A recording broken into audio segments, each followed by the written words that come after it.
transition over to that. There we go. That's kind of a hard cut. And there we have it. Good morning to each and every single one of you out there. We weren't actually prepared to go live, but here we are. Me and, of course, Jill Margetta is joining you on this rainy Auckland day as we cover the Grand Rapids, Michigan rally with Trump and Vance. First time showing up together. So that's what we're doing today. Jill, are you with me? I am here. And you Fantastic. Oh, man. We have, I got smoke from nearby fireplaces wafting into my studio right now. So I'm a little choked up with all the smoke coming through. Just the way the wind is blowing this morning. All right. It is early morning for me. This is not something that I'm used to at all. Well, it's afternoon for me, so I'm good. Yeah. Usually it's the other way around. That's usually me at nighttime talking to you in the morning. Oh, man. I know. And I'm like, I need coffee. Give me coffee. Yeah. So what do we got here? It says it says that it's starting at 9 a.m. So waiting for Donald J. Trump. So we're just waiting for the rally to kick off. Let me just peek around at some of my feeds here and see what's going on. Oh my God. Fox News or Fox KWTX News 10. I really think that this is I think this is from the whole CrowdStrike thing. I think they're still suffering from it. Let me see if I can cut to that feed real quick here. Is that? This is the feed, and they're really struggling right now. Look at. Well, I don't know if you can see it. It's that original one that we're on, but oh, look at it. It's like they're disconnecting and reconnecting and trying to get their bandwidth right and everything else. I mean, this is going to really hamper with a lot of people's coverage. So we're getting the feed directly from Trump's thing. Yeah, mine's not doing anything, though. It's just kind of sitting there. Yeah, no, I switched back over to the... Oh, wait a minute. They might have cleared it up. Remember that other feed that I gave you the first time? That first feed? That one that was all glitchy? Yeah, is it working? Oh, it is working now. Look, I think it is working now. Okay, yeah. Okay, yep. Yeah, okay, I see you there. Yeah, pointy. Oh, there. Pointy. Hey. Yeah, pointy. Hey. He's like, all right, go there. He's like the little square thing. Plug in the little square thing. He's down there in the corner. Plug in. Yeah, that's perfect. Jiggle the wire. Jiggle the wire. What's going on there? Let's see what's going on there. I don't know what's going on there. Oh, everyone's got their phones up, so something's happening.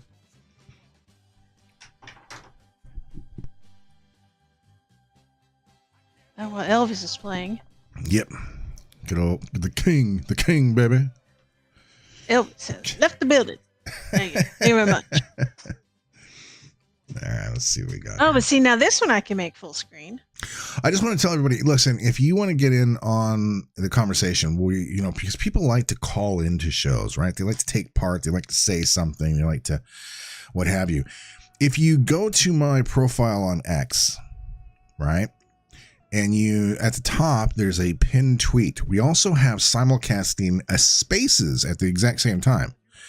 So that's kind of your phone. Like if you want to get in on the conversation, you go to that link and you'll pop up in our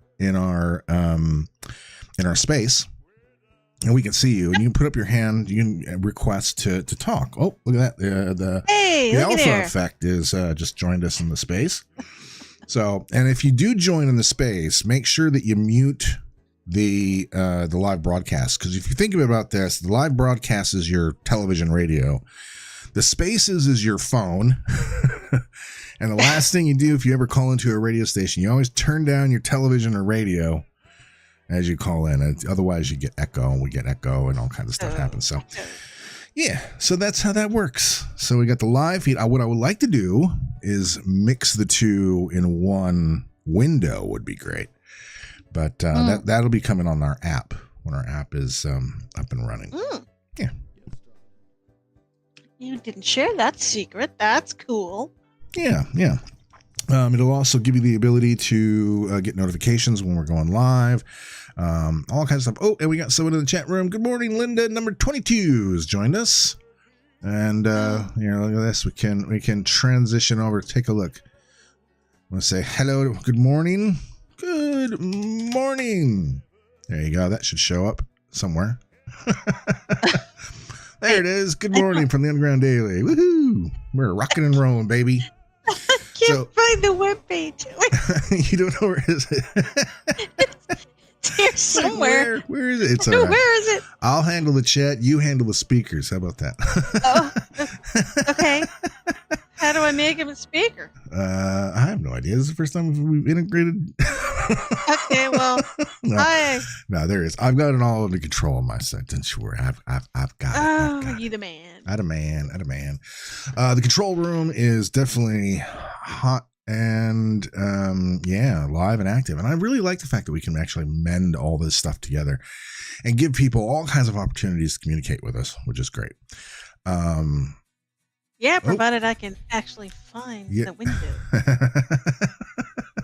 Yeah. See, you need more screens. You need more screens. You were gonna say that. You walk in here, it's like NASA in here, you know. It really is. So I have two more that I would need to put just above the main screen here.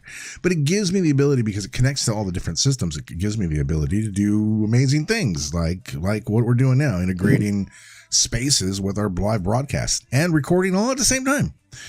So, yeah, and we can bring in other callers, we can bring in other guests from around the world. We can give someone a camera and they can go out to the middle of wherever, Alaska, and they can broadcast directly live back to the studio.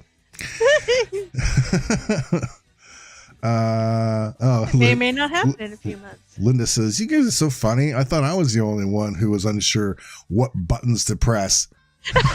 Ask Simon if he finds me entertaining, then gives up and does it for me.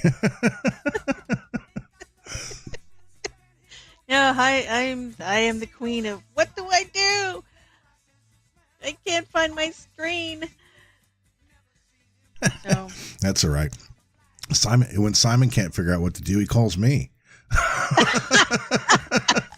Hey, how do you do that again? How are you doing that? Is that how we, how can I make it do this? Get out of the way and let me drive. He's a Linux guy though, so Ooh, I like Linux. Yeah, I like Linux too, but wow, yeah, it limits you. It does limit you a little bit. Well, yeah. Unless you're CrowdStrike. And then you're fine. Everybody had their phones up. Everybody had their phones up a second ago. I know. And now somebody's up there on the stage, maybe? I don't know. I don't know. I want to have a good look at the security detail. That's what I want to see. That has been a hot topic, has it not? Yeah. Yeah, it's kind of interesting. There's so much of that to get to. I mean, there's a lot of, and I'm going to save it for not this coming Wednesday, because technically I'm still on kind of a vacation kind of thingy.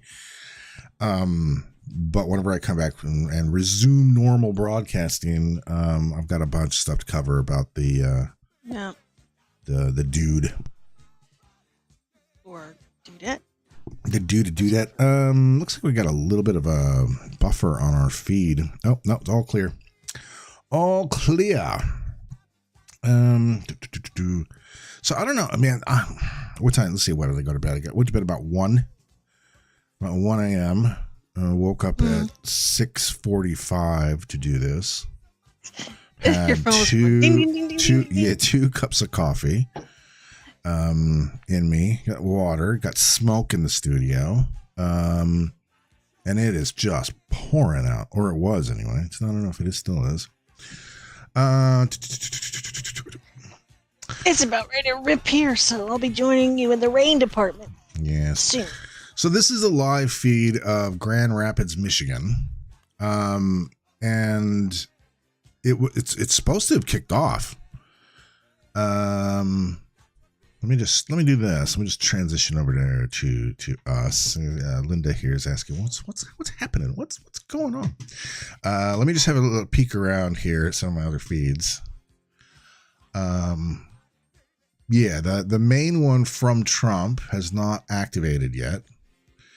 So I'm gonna pull this feed from KWTX out of Michigan. I'm gonna put that back up on the screen. They've had a lot of problems this morning. A lot of technical problems with what's going on here? Where'd my feed go? A lot of technical problems with where'd it go? We've lost it. Oh, there we go. We're back. All right. We're having a lot of problems. They had a lot of problems with their feeds. They seem to got it sorted now though. But it was really interesting because it was all the Fox feeds was all the same. Every single one of them, because they were the only ones kind of broadcasting at the time. They had CNN and some others broadcasting. They had a lot of talking heads and commentary on there and everything. And I just didn't have the capacity to listen to, Joy Reid or saying that Biden having COVID is the same as getting shot, or it's just madness. What was going on? And let me see if I have this. Oh. There we go. We lost our feed altogether. And it's back again. There we go. Sheesh.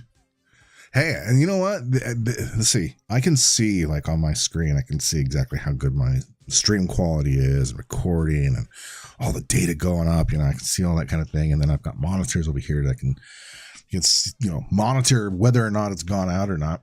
And I have to say, while everyone was struggling with the global outage, X just maintained perfect functionability. You know what I mean? The reliability on everything they had, they never went down, not once. So, they could see why X is the #1 news app.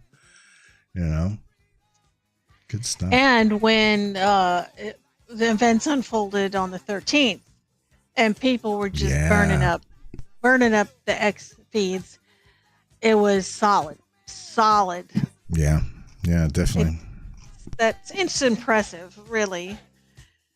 The amount of traffic that was going and just never wavered. Yeah, never wavered. So this is so you weird. Yeah, it is weird. Hold on. I just want to pause that because I don't want that coming through on my feed. It's really interesting, and this is something that you pointed out to me. I'm going to turn that down a little bit. I don't want to keep hearing the Macho Man song. Jeez, come on. It can only take so much Macho Man this morning, okay? It's just no more. It's just macho screaming in my ear. Jeez.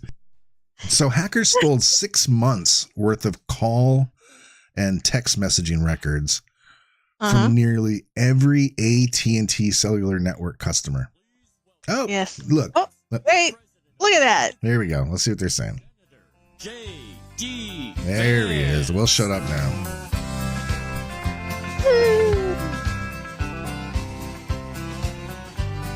What's the music?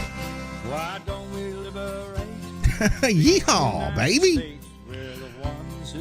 Got to be a play on his heritage. Have you seen his Netflix show? I have not, but I will. It looks really good. We were gonna watch it last night, but we kind of got distracted by Cobra Kai.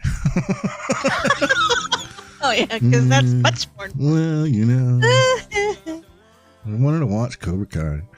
There he is, JD Vance, youngest vice president in history, if whenever he gets in. Here we go. There we go. introduce the next president of the United States, Donald J. Trump. Oh, okay. That was quick. But, oh, wait. No, camera, go back. Before I do, Go back, camera. Go back, camera. What? Yet? Get back Sorry. over there. He's messing with him. I had to screw with you a little bit, right? Okay.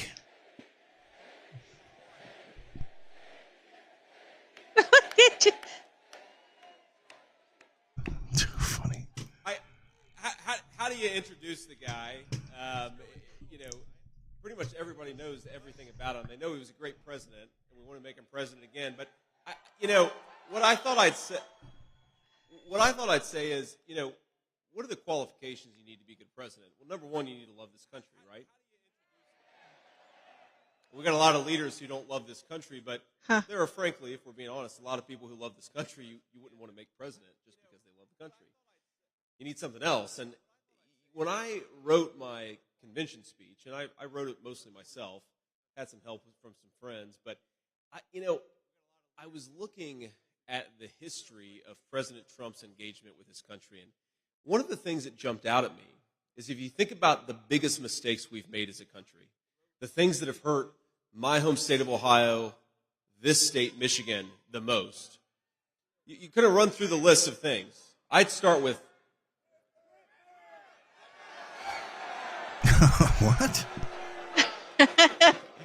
Obviously, Gretchen Whitmer's a problem. I'm talking about even further back than that. Oh, listen to him. Oh, my God. NAFTA. Oh, yeah, NAFTA. That sucked. Giving China Yep, the he undid sweetheart NAFTA. trade deal and letting them into the World Trade Organization. The Iraq War in 2003. On every single one of those issues, Joe Biden was wrong and President Donald J. Trump was right.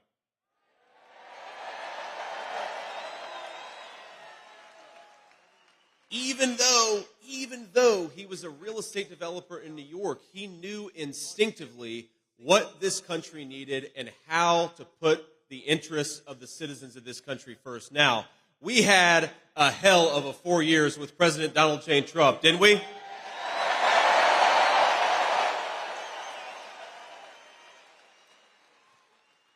In 4 years, he undid, I believe, 30 years of damage, of terrible leadership. Are we ready to give him 4 more years? Are we ready to hear from the next president of the United States, President Donald J. Trump? Come on out, sir. And here we go. You know what's really interesting? Just gonna turn this down a little bit here. Hold on.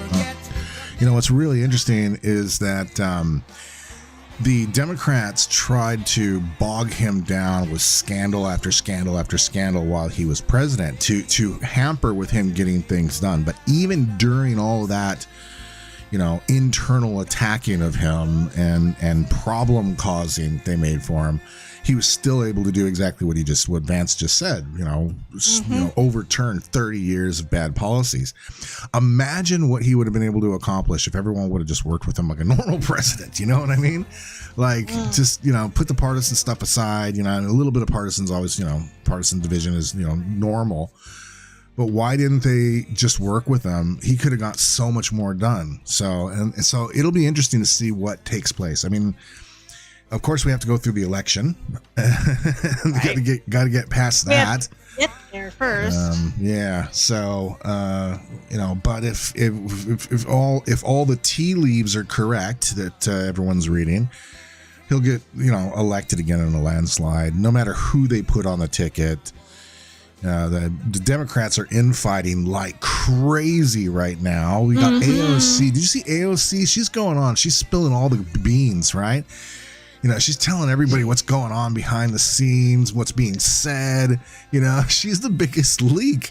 And there's no reining her in, her and the squad, but it's because the squad is trying to make a move. They're trying to get the Democrats to endorse them. And, then we'll have a true communist ticket from the Democrats. Yeah. If they embrace that demon, forget about it. Then it's like, tells us all the story. Tells us the whole story. What's going on? Does he still have his little pillow on his ear? No.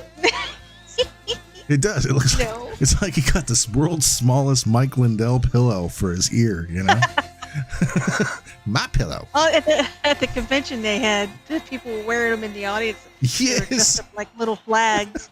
Had them painted like flags. Saw that. Hey, wait! I'm gonna do something real quick. Hang on.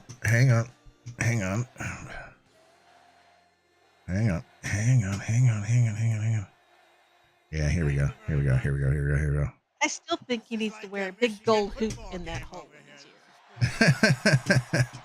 Oh, their feed is not that great. I want to thank you, JD, for the introduction. You're going to be a Okay. Hang on.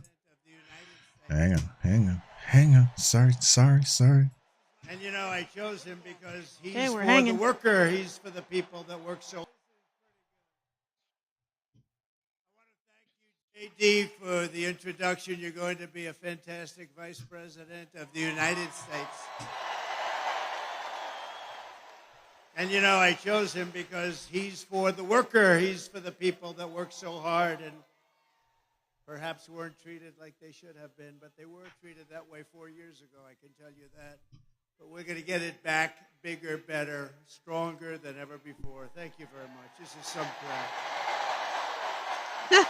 Listen to him. I'm thrilled to be back in the great state of Michigan with thousands and thousands, and I mean lots of thousands of people. It's a hell of an arena. It's a hell of an arena. It's a great arena.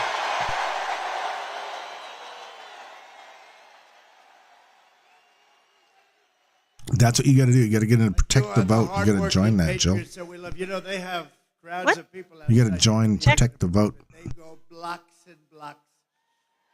But let's forget about them. What is right? protect the Let's vote? forget I've about never heard of that. It's join the election integrity Let me team. begin this evening with a very special thanks to Americans nationwide, including all of you here today, for your extraordinary outpouring of love and support in the wake of the horrific 6/11 last Saturday event.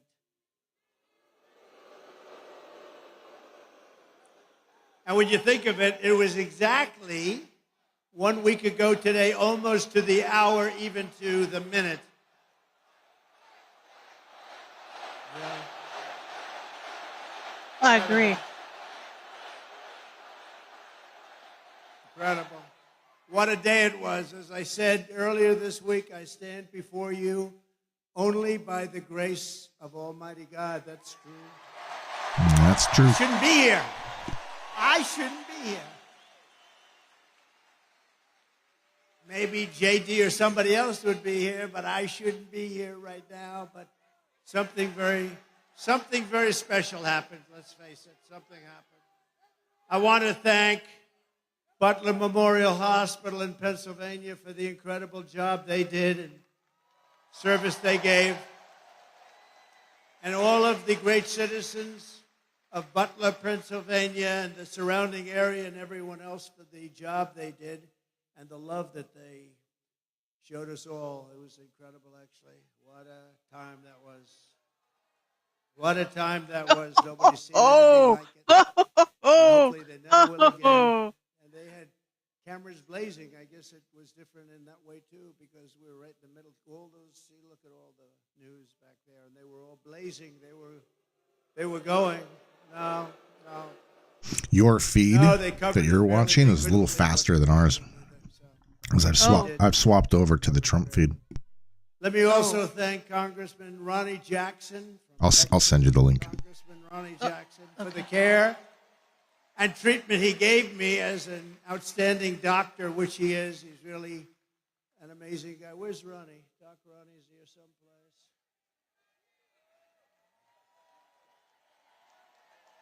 Thank you, Ronnie. Thank you very much. Great doctor. He was a great admiral, a great doctor. He's a White House doctor for Bush, Obama, and a guy named Trump. And they said, who was the healthiest of the three? He said, not even a question, Trump. And I said, I love that guy. He said, I love that guy. When he said that, That was my doctor. Even if he's a congressman, that was my doctor. But he's been a great congressman. Thank you very much, Ronnie, for everything. We appreciate it. Ronnie Jackson. We continue to pray for the recovery of the two citizens who were wounded in that evil attack, David Dutch and Okay, James got it. Copenhaver, two really incredible people. We remain in contact and send our deepest respect to the families. Corey, as you know, Corey Comparator was a brave firefighter who died, funeral yesterday, shielding his wife and daughters from bullets. He shielded them from the bullets of this horrendous person. Corey was a hero, and we will carry his memory in our hearts for all time. Great hero.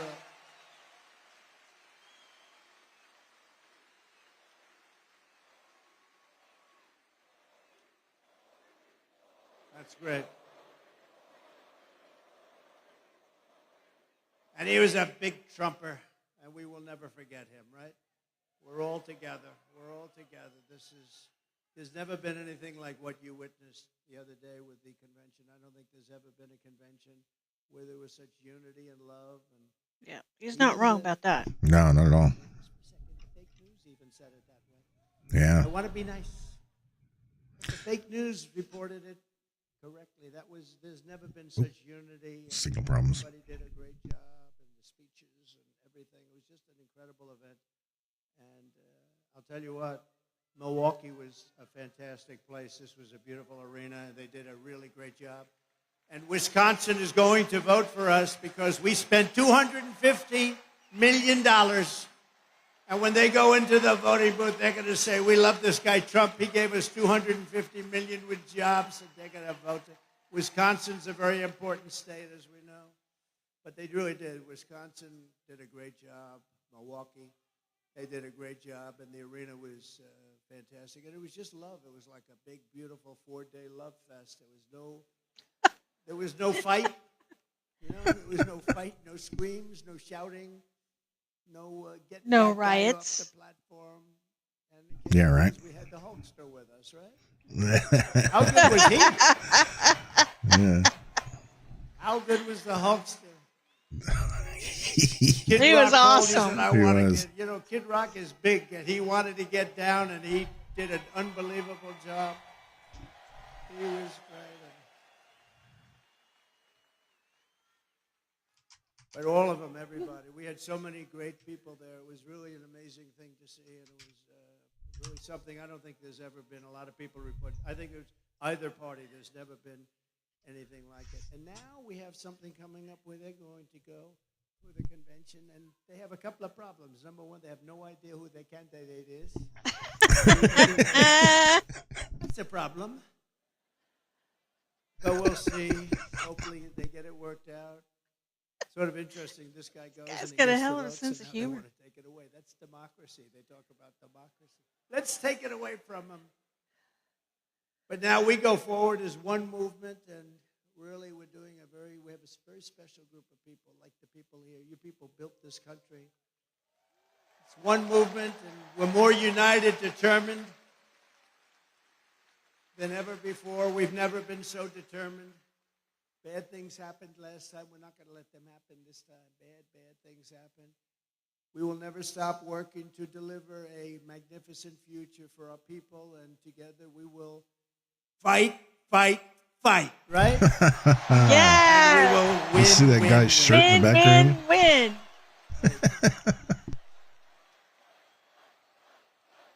Thank you. Oh, yeah. Boy, that didn't take long, did it? No. Oh, the dude had a tattoo Somebody's done. already got that. I like this place. You ever walk in to a place and you say, I sort of like this place. Less than 4 months from now, we are going to win Michigan. We are going to take back the White House in a monumental landslide. And Yes. with your help, we are going to make America great again. Right? Yes.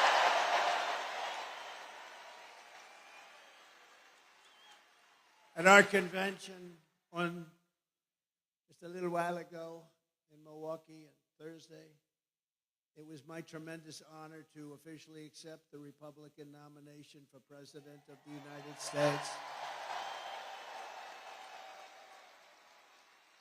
And I used to say it in 2016, and I meant it 100%, but I mean it even more now because this country has gone wrong. We're a failing nation. We're really a left-at failing nation right now. This will be the most important election in the history of our country. This is going to be the most important election. We cannot let it slip by. We cannot let people cheat. We cannot let this slip by, or we're not going to have a country. Because I do have other things I could be doing. It would be a lot easier. Although I'd rather be with you than sitting on some gorgeous beach watching boring waves coming. Sitting on some beach watching boring waves come in. Actually, I would. You know that. I think that's one of the reasons. I think he'd lose his mind if he ever did that. Yeah. He would never be able to do that. But we're going to make our country more successful than ever before. Yet even as we gather this evening, we will, and take a look, still the Democratic nominee, we're going to find out shortly, maybe. I don't know. Let's do a poll. I love doing polls, right? Like I do a poll. Maybe. I don't know. I don't know.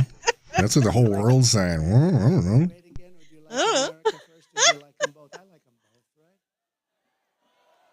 But let's do a poll on candidates. Ready?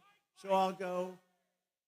We're going to do a poll on a few candidates. The press will like this because they won't have to pay for the poll.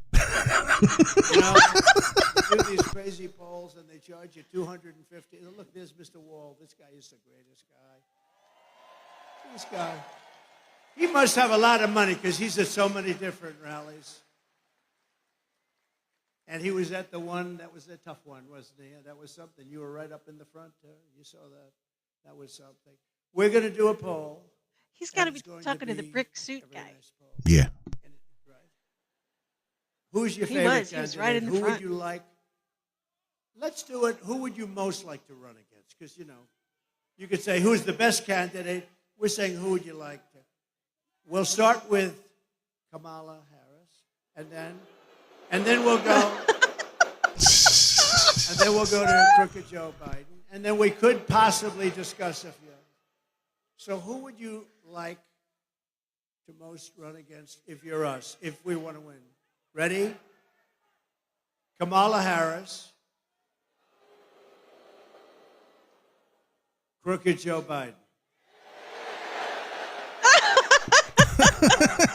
What's going on I don't think here? we have to go too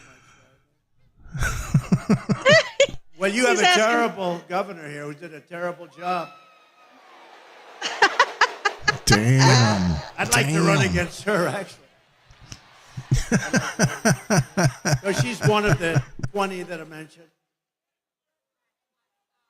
She's the one that gave her husband full right, title, and interest to everything, but nobody else could do anything but her husband. Her husband was sailing in the middle of your lake, your beautiful lake. He's out there sailing, and everybody else had to be locked up, right? That's true. You couldn't even go outside in your own backyard. But things like that are mentioned during a campaign, little things like that. No, she's done a terrible job, but I hope I'd be very happy with her. At this very moment, Democrat Party bosses are frantically trying to overthrow the results of their own party's primaries to dump crooked Joe Biden from the ballot. That's right. Couldn't happen to a nicer guy. Having a coup. Yeah, they are. Definitely having a As coup. you're seeing, the Democrat Party is not the party of democracy. They're really the enemies of democracy. The parties of corrupt insiders like Whitmer, special interests, and the failed political class. That's what they are. Under our leadership, the Republican Party is now the party of the people. We're the party of hardworking Americans of every race, religion, color, and creed. We become a very big party. We become, right, fellas? You know what I'm talking about. I love you guys. We love you guys. No, we become a very big party. We have increased in size. Nobody's ever, honestly, in history, there's never been anything like it's huge, this somebody movement. else. Maybe in the history of the world, but let's keep it. Someone shout out huge. Huge. Huge. It's but there's huge. never been anything like MAGA. When Biden says, we have to stop MAGA. We will stop MAGA. I said, he doesn't know what MAGA stands for. It stands for Make America Great Again. How can you be against that? That's what I can't ever understand. How can you be against that? And the other side's going around trying to make me sound extreme. Like I'm an extremist. I'm not. I'm a person with great common sense. I'm not an extremist at all. Like some on the right, severe right, came up with this Project 25, and I don't even know. I mean, some of them I know who they are, but they're very, very conservative, just like you have. They're sort of the opposite of the radical left, okay? You have the radical left, and you have the radical right, and they come up with this, I don't know what the hell it is. It's Project 25. It was. I don't know what it is either. It was made by the Heritage Foundation. And it's basically took everything that the Democrats are doing and put it into a Republican suit. Oh my God! They keep saying, yeah. It's a threat to democracy. I'm saying, what the hell did I do for democracy? Last week I took a bullet for democracy. What did I do against democracy? Not wrong. Not wrong. Crazy.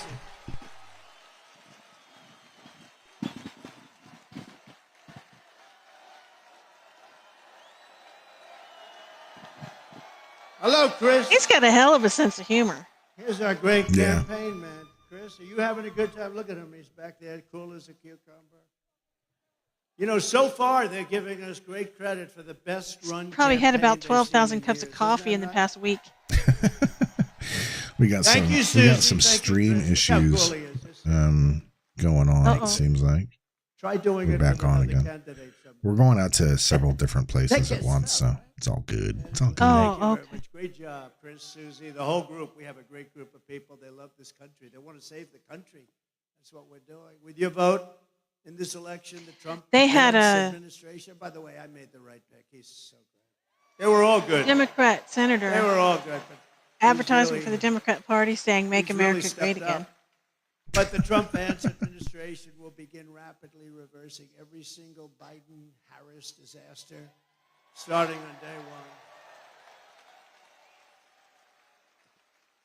And when you vote for Biden, you're probably voting indirectly for Harris anyway, whether you like it. Common sense, it's all common sense, right? We will end the inflation nightmare that you would have never had. We had no inflation. See, there's another thing. Biden always goes around. I inherited 9% inflation. And even the radical left reporters up there, look at all of them. Whoa, they have a lot. They have a lot of them. They have a lot of them. Look at those cameras. But they'll start turning off as soon as I start mentioning certain things. I'll say, the red light just went off. No, but actually the radical left reporters, of which there are quite a few, I can't believe it. I don't know why they'd have them. But the radical left reporters say the guy's right. Wasn't it until 2 years in that we became destroyed with inflation? Inflation is a country buster. It's a class buster. It busts everything. Low income, middle income especially, and they get They're busted. The country gets busted. Look at Germany from centuries ago. Look at every country that's had inflation. And we had, I believe, the greatest inflation in the history of our country. They don't even report it properly because they leave the worst numbers out. They don't talk about interest rates that went to 10, 11, 12%, and you can't get the money. So what does that mean, 12%, if you can't get the money? It means it's higher from 2%. We will seal the border, and we will stop this terrible invasion that's destroying our country.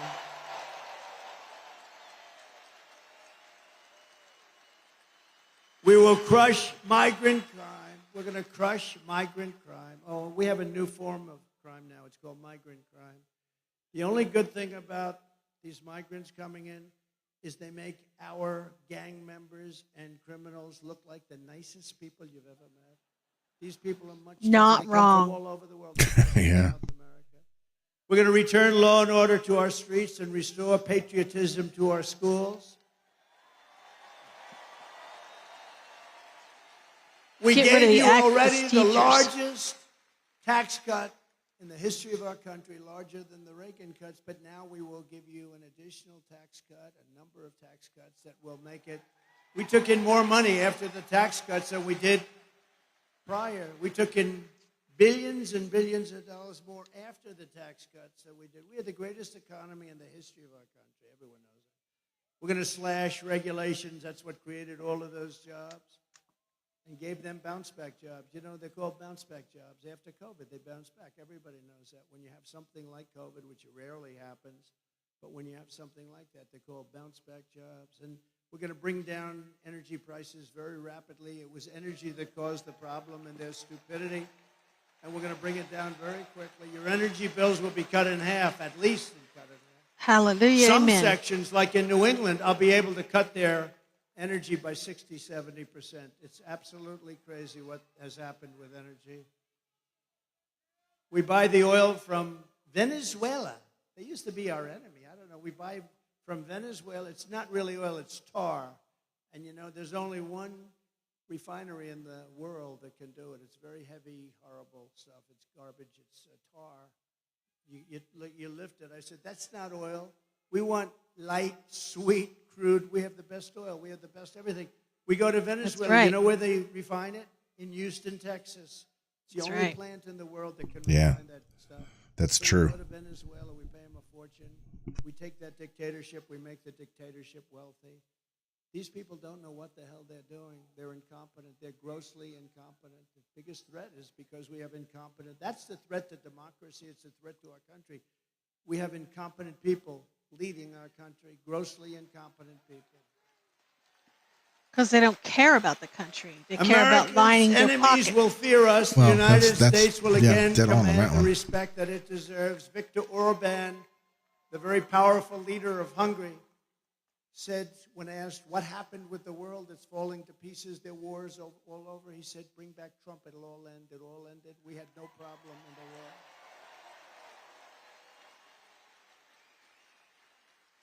And something beautiful is going to happen because we will bring back the American dream, and it'll be bigger, better, and bolder than ever before. Right? And most importantly, for the people of this great state, you know, years ago, they gave me in Michigan the Man of the Year. That was long before I was a politician. I was a business guy. I did well. I liked the state, but I don't know. I heard Man of the Year, Michigan. I said, that's cool. That's good. I'm going to make that trip. I didn't know why they were giving it to me. Nothing, but they were giving it to me for, I guess, the fact that I employed a lot of people. I did real well. This is probably 14 years ago. And I came in and I said, why do you allow foreign countries like Mexico? You know, Mexico's, we think of them as friendly, but they haven't been too friendly lately. How about where they asked Biden to meet, just to meet? They want $2 billion to meet. They wouldn't ask that. See, they wouldn't even ask me that because I'd say, I will put 100% tariffs on everything you send into a country if you even think about asking. They want $2 billion to meet. In other words, we won't meet with you unless you pay us $2 billion. And this is every single year they want $2 billion. No, it works the opposite of that, the exact opposite. But, you know, when you see the things that are happening to our country, and all you have to do is know how to speak. When I watched the way our border was handled, we had the best border, the border that saved my life. You know, I was pointing to an immigration border sign when I made this turn. Thing went that way instead of that way. So I owe immigration my life. Yeah. Well, not wrong. Do you know they're floating the idea of Clinton running against Trump? Now think about it. Yep. I'm talking Yep. thousands. She's all, oh, and you know thousands, she's much salivating more in than the even hallway. this. I mean, we're restricted because you're in this giant arena. That's the one thing about outdoor that's Sorry good. about that. You can have unlimited. Thousands and There's thousands mosquito as far in as the eye here. can see. Kill it. Nobody's Kill over it. here, over here. There's nobody there. Like this. As far as the eye can see, and I said, The look monkey. at the great results that we had on immigration. Just look at them. If I didn't say that, and it's because we had like a crane holding this massive sign. I call it the $1 million sign. They're expensive. But that sign was very good. I think I'm going to sleep with it tonight. Oh, Melania might have something I to say said, about what that. was that? What was that? Ooh. looked. I said, that's not good. That's not good. So it was immigration, if you think about it, right? Immigration, I would have never been looking to the right, and I had to be. It was the only place that would have saved us. They do these reports in the New York Times and all over the place where they had, the shape, if he turns this way, this way, this way. If every shot was no good for me except for the one direct. It came whizzing by, and I hope we have to never go through that again, everybody, because it's so horrible. But most importantly, for the people of your state, this great state, I will rescue the U.S. auto industry from obliteration. They're going to obliterate your auto industry. And anybody that votes for the head of the United Auto Workers, this guy doesn't know what he's doing. He's approved all electric cars. And Elon, I love Elon listen Musk. to him. Do we love listen him? to him. And I'm constantly talking about electric cars, but I don't mean I'm totally for them, but whatever the market says, and if it's 10% of the market, 12%, 7%, 20%, whatever it is, it's okay. But you can't have 100% electric cars. And so Elon endorsed me recently, the other day, actually. He's great. Elon Musk. He's a brilliant guy. Every time I call him, he's talking about, I got a new idea for a rocket. You have to hear this? No, it's true. The first time I ever saw this, I'm watching television like 3 years ago, and I see a rocket motor engine, come down landing, straight up, no wings, nothing, and it's landing. I thought I was seeing things. What is that? I know, right? And it's landing on a barge in the middle of the ocean. Yep. And then another one Falcon. comes down, and another one. I guess 4 of them came down, 3 or 4, and they land upright. I said, what the hell was that? I've never seen that before. Unmanned, now, an unmanned see that for another barge. 50 to 100 years. But it was Elon. Yep. It is the coolest thing to watch ever. Now think of that. Wait a minute. Do you And I think called him, Elon's and I've going to always walk had a out good on stage? relationship with him, But I called him and I said, what was that? Huh? He might. Oh. I wouldn't put He anything saved past him. the engines because it's very expensive to build. So, it didn't take me long to figure that if you save them, that's good. But who the hell thought you could do that? No wings, no nothing. Just like these big, long, massive tubes. And they're landing gently right on the dot. I said, that's the coolest thing I've ever seen. And you say, how long would it take government to come up with that one? I don't think they ever heard of it. Perhaps they still haven't heard of it. But, he's a very advanced person, and he's doing other things that are great, and so are others. We have to make life good for our smart people, We have some smart people. We have to make life good for our smart people. And he's as smart as you get. But Elon endorsed me the other day, and I didn't even know this. He didn't even tell me about it. But he gives me $45 million a month. A month. Till the Not election. 45 million. Gives me 45 million a month. And I talked to him just a little while ago to say I was coming here, how you doing? And he didn't even mention it. He didn't mention. Other guys, they give you $2 and you got to take them to lunch. You got to wine them, dine them.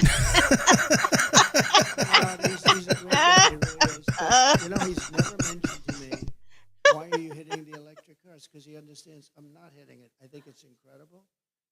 I've had them. I've driven them. They're incredible. But they're not for everybody. Some people have to drive long distances.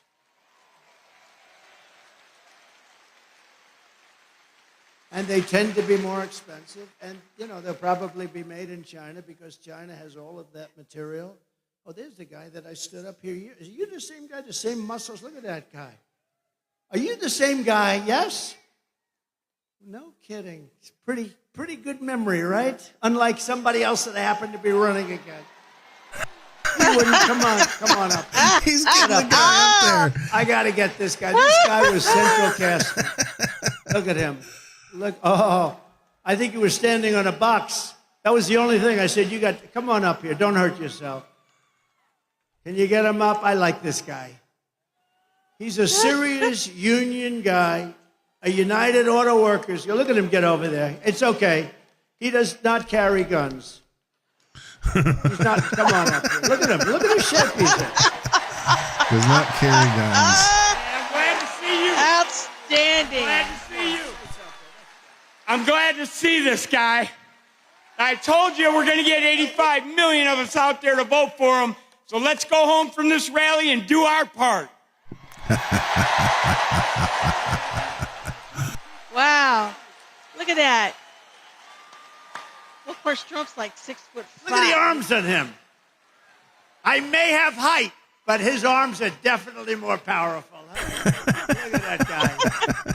No, last time I was here, I saw him, and he was so great, and he was agreeing with us on auto. We want to bring car manufacturing back, and what the deal with this thing with the all-electric cars in 6 years from now? It's ridiculous. You know, in the Midwest, they open up chargers. They opened up 8 chargers. You read about this. $9 billion. Million dollars. For 8 chargers. Yeah. That's like a gas pump. I guess it would be like the equivalent of a gas pump for electric, right? They spent $9 billion on 8 chargers. This is 8 little chargers. $9 billion. How do you do that? It would cost at that rate $5 trillion to create enough charges so it could run. It doesn't But work. there's not enough And it power. doesn't work. Yeah, exactly. I was with Swift, big Swift company. How many trucks are you on? 29,000, sir. 29,000? That's a lot of trucks. One of the biggest, I guess like the biggest. I think he's the biggest, right?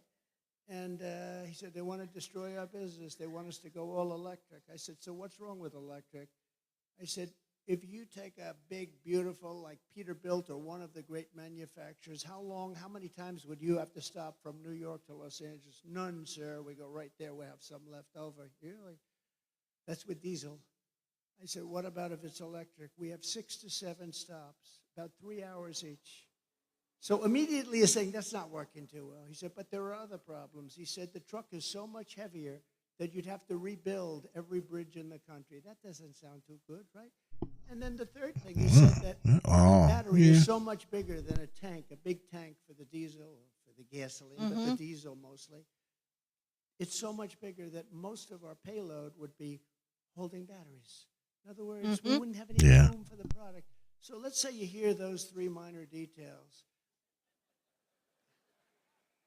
Typically, you would end the conversation, would say, that doesn't work. These people said, we don't care. We want you to go all electric. Can you believe these people? They're crazy. They're crazy. It's because they have investments into the companies that they're trying to or Cobalt or something. They got an investment somewhere. That's really what they're trying to do. It's really what the whole push for it. There's not enough electricity. That's right. The power grid won't support it. That's right. Pushing, the beautiful outboard engines, Mercury and Evinrude, I guess they used to have. I don't know if they have it anymore, but those big, beautiful outboard engines they work great. Or just interior engines run by a thing called gasoline. So he said they want us to figure out how to go all electric in a boat, right? All electric. In a said, boat. Well, what is the on problem? the He water. said, we'd have to take the entire lower cabin where we have bedrooms, and we'd have to make that into a battery. But the bigger problem is, sir, it won't float because it's so heavy. Yep. It won't float. It won't float. That and boat I always won't tell float. The story with, like, what would you do? Because, my uncle was a great professor at MIT for 41 years, I think. He was the longest serving Dr. John Trump, she knows. He was great, very smart. We have a very smart family, actually. But he was a great guy, and I always saw I was very interested. I bet he in wasn't this, eaten but by the press cannibals. kills me all the time. Talking about sharks. Come on, tell an analogy. If I'm in a boat, it's all Yum. electric. I asked the guy, do you get electrocuted sitting over this? And then I say, and I don't think there's anything wrong with this, do you? Because it's an analogy. I say, and if there's a shark about 10 yards away, right where they are, right where all the congressmen are, right over there, look at us. Well, they're sharks. They're sharks. There's a shark about 10 yards away. Do I get electrocuted or do I go with the shark? I said, because I will take electrocution all day long. Despite the environmentalists that say how wonderful sharks are. You ever hear these people? We had 3 killings by a shark this weekend, ripped people apart, and then you have the environmentalists going, well, they didn't mean to do it. They really... Well, I have to defend them. They didn't mean it. Yes, you're a shark girl. I don't want that. Common sense, right? I mean, how about they catch a shark, vicious that they've been after, and they take him to a little deeper water and they put him back in? I wouldn't do that. Would anybody do that here? Let me ask you. This is Michigan. These guys wouldn't do it. But they always get on. You really don't have any sharks in Michigan. Tomorrow's headline: Trump wants to kill all the sharks. Or do I take death Yes. by a shark? Yes. Guaranteed. You know they're going to do it. Guaranteed. Yep. But I'm not going to take that bet because that's going to happen. Think of it. Is it ridiculous? Greenpeace will be like, Trump's going to kill all these sharks. Send us money. And he's going to throw electric batteries in the water. Destroying this country. They're stupidly destroying this country. The Army tanks are the other one. They want to make all electric. We make the best tanks in the world. They want to have them. So that as we go into a country to bomb the hell out of it, we will do it in an environmentally friendly way. And you know, with an Army tank, again, the battery is very big, very heavy, and doesn't last long. You know what it is? It's an Army tank, and it's like you're pulling a wagon behind the Army tank. You're pulling a wagon like a child pulls a wagon, and it's loaded up with a battery. So we got to get back to common sense. The aircrafts, too. They want to make our jet fighters a biofuel jet fighter that shows 18% less efficiency. That's the difference between winning and losing a fight. And you know what happens? I say, I'm not doing it. And we ended all of that stuff. They brought it back. We will end it on day one. We're not going to be doing that stuff. Okay? Amen, brother. In 4 short years under my leadership, I did more for Michigan auto workers and manufacturers than any president in the history of our country. And just as I promised, I withdrew from the Trans-Pacific Partnership, which would have totally destroyed your auto industry. I ended the disaster known as NAFTA. That was the worst trade deal ever made. That was the worst trade deal considered by him. That was so unfair to us with Mexico and Canada. The worst trade deal ever made, and replaced it with what they call the best trade deal ever made, the USMCA, Mexico and Canada. And I know it's good because Mexico and Canada are right now, as we speak, working like hell to try and renegotiate the deal. Don't do it, Biden. Well, he doesn't know what's going on. Don't do it. He's watching us now. He'll say, what's that trade deal they're talking about? Well, sir, they've been negotiating with us for about 2 years. I never heard of that negotiation. Where is Mexico anyway? Where is it? See, now the fake news will take the statement I just say, where is Mexico? See that headline? They'll put it on Zelensky television. prepares for Donald Trump presidency. Didn't know where Mexico is. Yeah. They do. Yeah. Very dangerous. The biggest threat I have to my administration is sarcasm, because they play it against me. When I show that he can't walk off, he can never find the entrances off a stage. Look, one here, one there. Be back in a second. 2 here. You can jump off the front, I guess. And whenever I imitate him, I called my wife. She's great. Our wife, she's great. Our great first lady. I said, and she looked great the other night. She made that entrance. She made a lot of entrances. She's just something. But she walked in, but I told her the other night, I said, how good was I? How good? This was at a rally a couple of weeks ago. How good was I? Well, you were really good, but not great. Why? Well, it showed that you didn't know how to get off the stage. Well, I was imitating Biden. So what they do is they show the imitation of Biden. They said Trump didn't know how to get off the stage. That's our fake news. So we have to be very careful. So I haven't done it in about 3 weeks. I'll do it again, but maybe not right now. It's too. Darling, you were great. I mean, I get these crowds, 50, 60, 70,000. In New Jersey, we had we're leading New Jersey by 4 points, by the way. Back. We're leading Michigan by 6 points.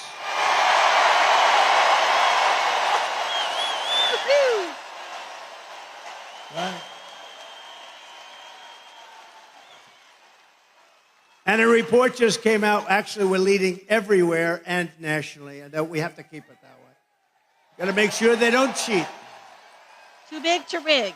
Got to make sure they don't cheat. I took on China like no administration in history, bringing hundreds of billions of dollars pouring into our treasury when no other president had gotten 10 cents. You know, China never gave us 10 cents. I got hundreds of billions of dollars from China.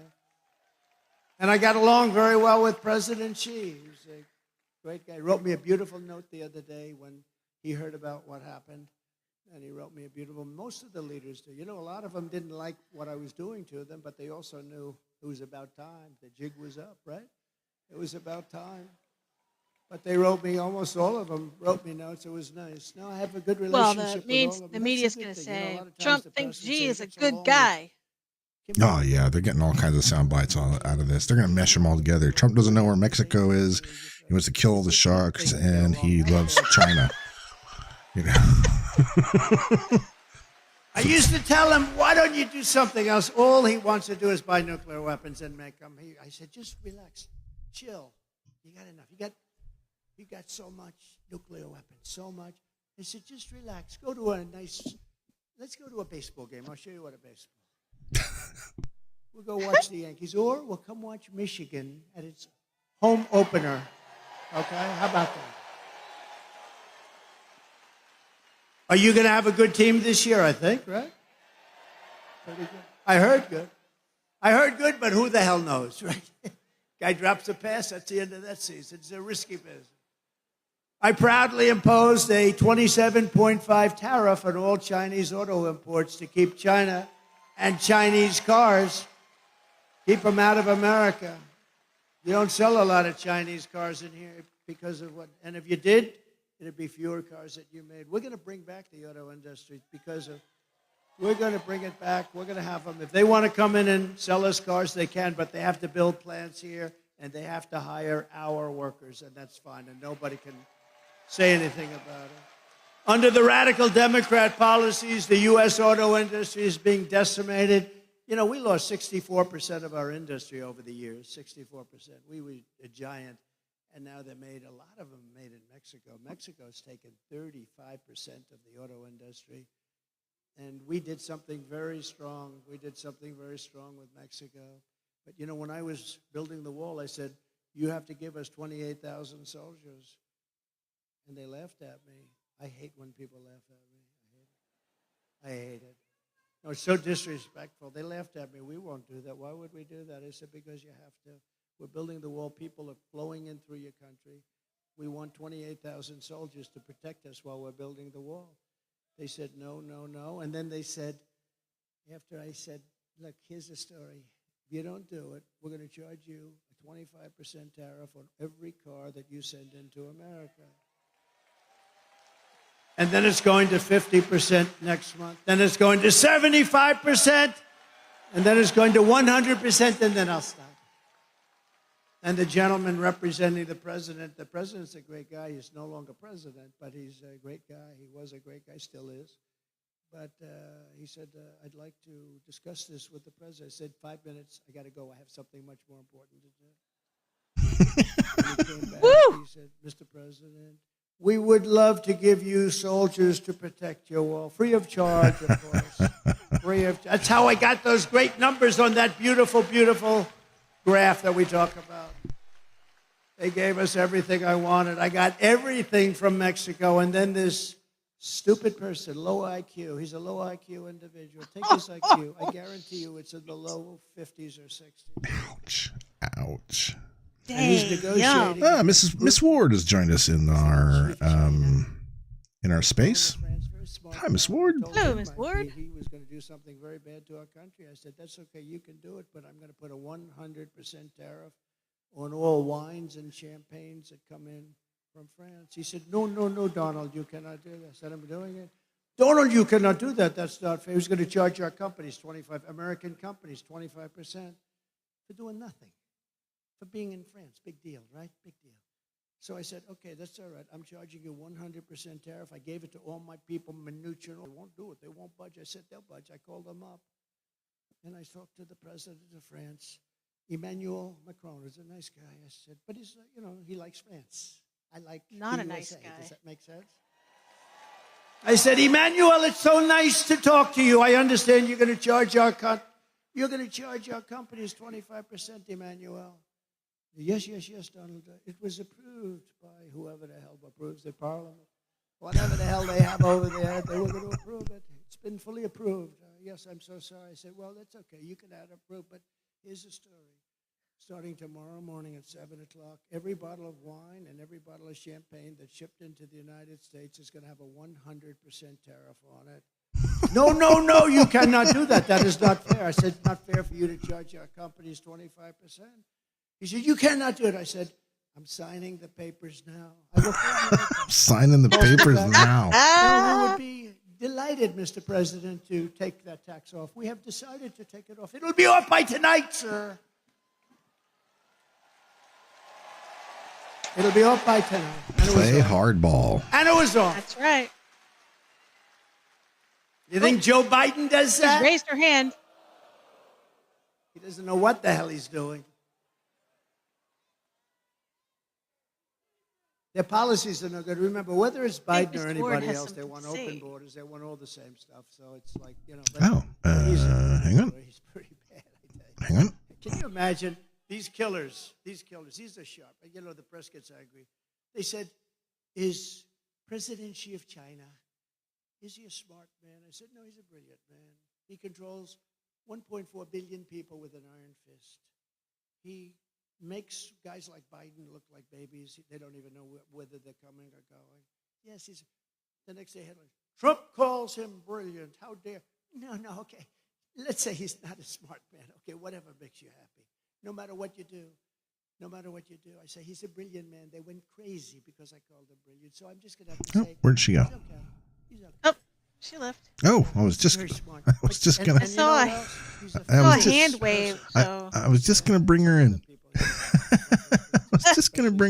She disappeared. They know better than the men about fierce. I know the women. They know better than the men. They're more fierce than the men. Oh, her. But no, he's a fierce individual. He's a fierce man. Can you imagine when he meets this guy? He thinks Trump is playing a joke on him. He actually thinks there's some kind of that I'm playing a joke. He doesn't believe what happened. He doesn't believe the last election. He thinks I'm playing a joke on him. But can you imagine President Xi, Putin, all of them? They're all smart, tough. They love their country or they want to do well with their country, whatever it is, all ideology. But we have to have somebody that can protect us. And Orban was right. We have to have somebody that can protect us. Right now we have really low IQ people in there. And the president in particular, he has about a 70 IQ. And he's going against 210.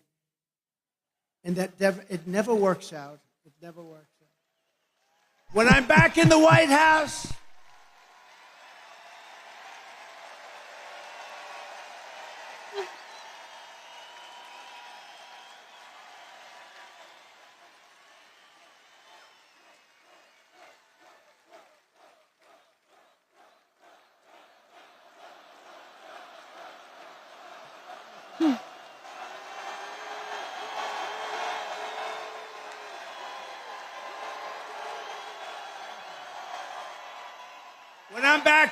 House, the way they will sell their product in America is to build it in America. They have to build it in America, and they have to use you people to build it. Thank you very much. Very simple. We will build American, buy American. We're going to hire American. We're going to get it going. We're going to get the auto industry back. It's ridiculous. I will revoke China's most favored nations trade. They have a most favored nations trade status. They've had it for years. We had it revoked, and then we had that stupid election, that ridiculous election that everybody knows was ridiculous. But I will revoke it. They have a trade. They're saying we're just beginning. They're not just beginning. They're teaching our people too much. I will pass the Trump Reciprocal Trade Act, meaning if China charges us a 100 or 200% tariff or tax, we will charge them a 200% tax. Very simple. Called reciprocal. They charge, we charge. It sort of says, I shouldn't say this, because, you know, Franklin Graham, I told the story the other night, Franklin Graham, he's such a wonderful guy. Billy Graham was his father, the greatest. My father used to take me to Yankee Stadium to watch Billy Graham. The place was packed. And he would get up and he would rant and rave, and you left there and you believed that it was God, in fact, that helped me last week. You would believe it if you listened to Billy Graham. And Franklin Graham is right, probably, but he wrote me a beautiful letter. He says, President Trump, I watch your speeches and your rallies all the time. I love your storytelling. There's nobody that can do it like you, but please, you're hurting yourself very badly. Don't use foul language. It made me feel bad, actually, because I don't use much. I don't use much, and if it is foul, it's not really foul. You know, there's really foul, and then there's a little off. Like some people don't even, they don't like the word hell. That's a bad not word. how You know, it works. That's not good. Or the word bullshit they don't like. So I won't use it. That's true. But it's more descriptive. There's just no word. I sent you a message, by the way. So I've been really good, and for the last 4 or 5 times, I've really been good. But, you know, you lose a little something. But reciprocal trade, it basically means you screw us and we'll screw you. It's very simple. And I can't describe it. And I don't think it's foul, but he's probably right. To further protect Michigan auto workers, I will end the Biden-Harris electric vehicle mandate on day one. It's going to end on day one. And I will immediately terminate the Green New scam, and we're going to use that money to build roads and highways and bridges. Under Biden and the radical left Democrats, inflation is wiping out our middle class. Groceries are up 57%. Gasoline is up 69%. Mortgage rates have quadrupled. They've gone up 3, 4, 5 times. And they never include that in their stats, you know. They never include those things. They never include mortgage rates.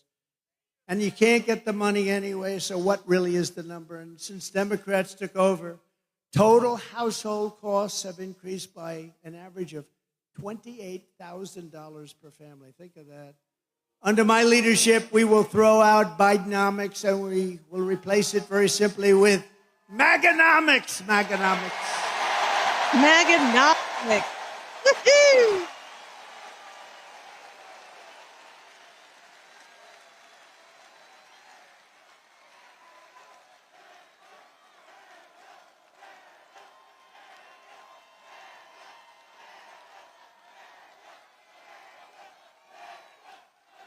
You know, I have to just interject. If you would turn off those cameras, because I don't want this.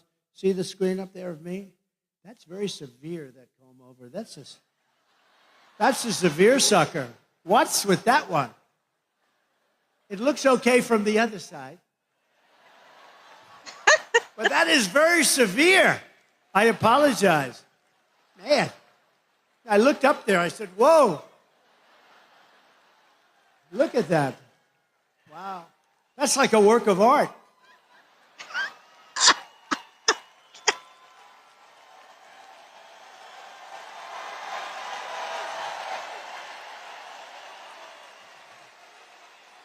Only look at that one. Don't look. That one looks. To bring down the prices of all goods, we will end the Biden-Harris war on American energy, and we will drill, baby, drill. We're going to start that day one. Woo-hoo! Under the Trump administration, we had energy independence, and soon we will have energy dominant. We will be more dominant than any country by far, and we were. Just 4 years ago, we started off at number 4, we got to number 3, and then we had to beat Russia. We beat them. Then we had to beat Saudi Arabia. We beat them. And we were like a rocket ship, and then we had this idiotic result. But we will be, and again, we have more. You know, Anwar in Alaska, it's probably the biggest find anywhere in the world. The size of Saudi Arabia, some people say, who knows what it is, but it's massive. Ronald Reagan tried to get it, couldn't get it, and that was easier in those days environmentally. They stop it with the environment. You know, the environment is very important to me, and environmental is very important, but you know, you can't use it to destroy a country. And they stopped it. They stopped it for years based on the environment. I got it approved. It was totally done. This is since Ronald Reagan, who worked so hard to get ANWR, he wanted to be able to drill in Alaska. Think of it as the size of Saudi Arabia, approximately, bigger than Texas, bigger than everything. We would have had something that nobody else even comes close to. And on the first week in office, his Department of the Interior person, who was just put in Department of Interior, she outlawed it. She said, we're not going to use it, stopped all work. They were ready to start drilling. It took them a while to get ready. They're ready to start drilling. The money would have been incredible. The prices were very high. We're the only country that stops drilling when the prices are at an all-time high. And we stopped drilling, but we'll get that back, and I'll get it back very fast. But ANWR, they cut it. Unbelievable. And I will cut taxes even further than we did before, and that includes no tax on tips, right? No tax on tips. All the government does is harass everybody over it anyway. It's like a big harassment operation. They hired 88,000 IRS people to go harass everybody. So if you work in a restaurant, if you drive a cab, or if you do anything having to do with tips, I hope you're going to remember, you know, bartenders, let's see, hospitality workers, a caddy, a barber. Barbers get tips. I don't give mine a big tip because I don't think they do a very good job. If you're a mover, a driver, or anyone else who relies on tips, the money is going to be 100% yours. You better go vote. If that doesn't get you out, if that doesn't get you off your ass to go out and vote for Trump, nothing will. Got to do it. Right? Got to do it. And as we rescue our economy, I will also restore the sacred and sovereign borders of a place called the United States of America, right? United States of America. With Democrats in charge, the greatest invasion in history is taking place right now. This is an invasion of our country. You know, you remember during the time I was trying to get the wall, and I was getting all sorts of assurances, and you couldn't get it from Congress. It was incredible. So I did get a lot of money for the military. So I put an extra $10 billion. I put a little fund, an extra $10 billion. I then called it an invasion of our country, and I took it out of the military, and I got it built. And now we're going to build it larger. We have to close up the areas that weren't built. I'm back. We have certain areas where we needed to have them open for a little while for getting all of our stuff back. I don't like leaving brand new bulldozers and everything on the other side of the border, right? We want to close it up. But we had certain areas we had to close up. And when they took over, they said, we're not going to close it. I said, these guys actually do. I thought they were kidding. I thought they were not being serious. They want to. Who would want an open border? Who would want an open border where people come in from prisons and jails and mental institutions? Either people that don't love our country, stupid people, they're not stupid because anybody that can cheat that well in an election is not stupid. Or maybe a new thing is emerging where they want to get people to vote illegally, and they don't care. They have no shame. And we're watching that. Our chairman is here. The Republican chairman is here, the whole thing. See? The big boss is here in Michigan, so you're going to remember that. But we're working on that, but they do. They're trying to sign people up who just came in, who have no idea where they are, what they're doing. They came in. And in many cases, they're very rough people, but they came in. They're trying to sign them up to vote. This is what they'll do. Because think of it. If they have open borders, if they have men playing in women's sports, if they have a raise in, they're going to raise your taxes by four times. 4 times. Think of it. What you're paying now, you're going to pay 4 times more. With policy like this, nobody can get elected. The only way you can get elected is to cheat. And they are really good at it. That's the only thing they're good at. That's the only thing they focus on. They have no good policies. They don't do anything well. But they're using these people, and they're trying to sign up the people. And we've caught them, and we sue, and we do all the things that you have to do. But they have no shame whatsoever. So that's really one of the big reasons I think they're allowing it, because they're not stupid enough to allow prisoners and people from mental institutions, people from insane asylums, and it drives them crazy. Hannibal Lecter, the late, great Hannibal Lecter, would like to have you for dinner. He wants you for dinner. That's the end of you, by the way. But no, these people are being dumped into our country, and nothing good is going to happen from it. That's why we have to do a big deportation and get them the hell out, okay? We have no choice. Yeah. Cut off all their aid. Meanwhile, our crime rate is going up while crime statistics all over the world are plunging. We have become a dumping ground for the world, which is laughing at us. They can't believe how stupid we are, how stupid we are. We're destroying our country. They can't believe what they're getting away with, but they're getting away with it at levels that they never thought possible. In Venezuela, crime is down 72%. You know, Caracas, Venezuela, was a very, very dangerous place. And now, because of the great job they've done in removing their criminals into the United States, next year we're going to have our Michigan rally in Caracas, Venezuela, because it's nice and safe. Okay? Does that sound like a good idea to you? Because we want safety. Now, the press is going to write that. They're going to say, Donald Trump proposed next year's Michigan rally in Caracas, Venezuela. They'll say, isn't that horrible? Isn't that unpatriotic? You understand. This is what I have to go with. I'm only kidding, press. I'm only kidding. Although maybe it's not a bad idea.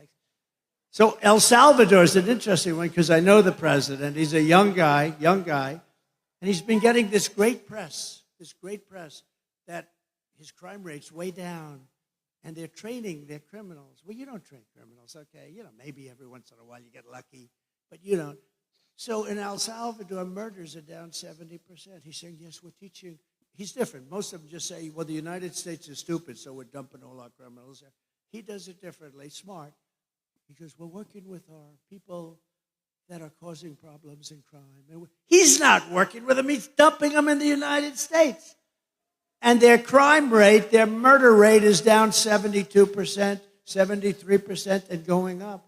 And I don't blame them because if I was running one of those countries, and we're not just talking in South America, but if I were running one of those countries, I would have been doing it much more. They're also emptying their jails. The big thing is their jails.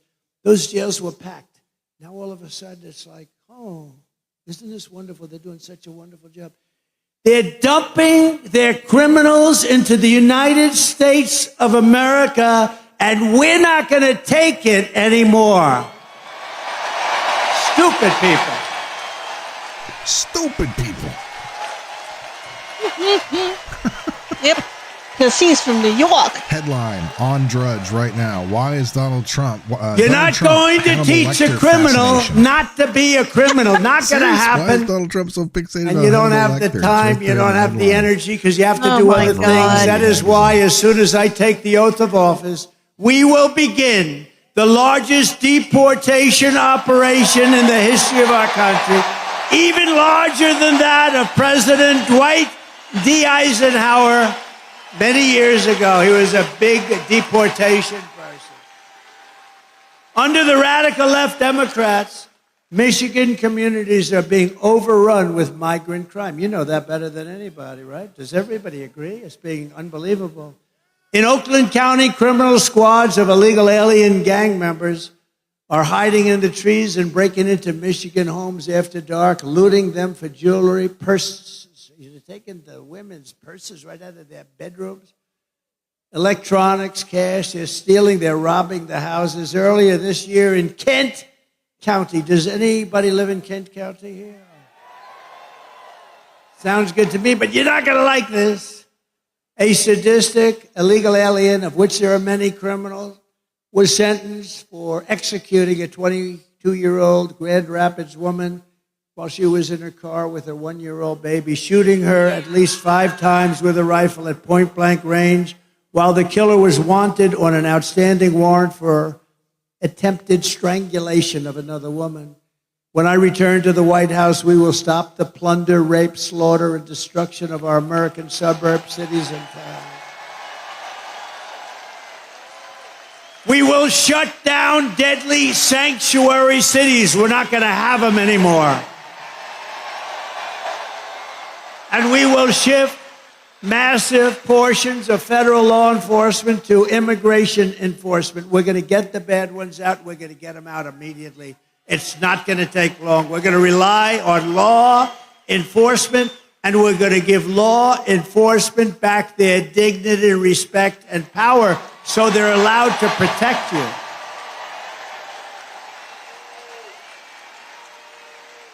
It's no wonder Joe Biden and his thugs are so desperate to stop us.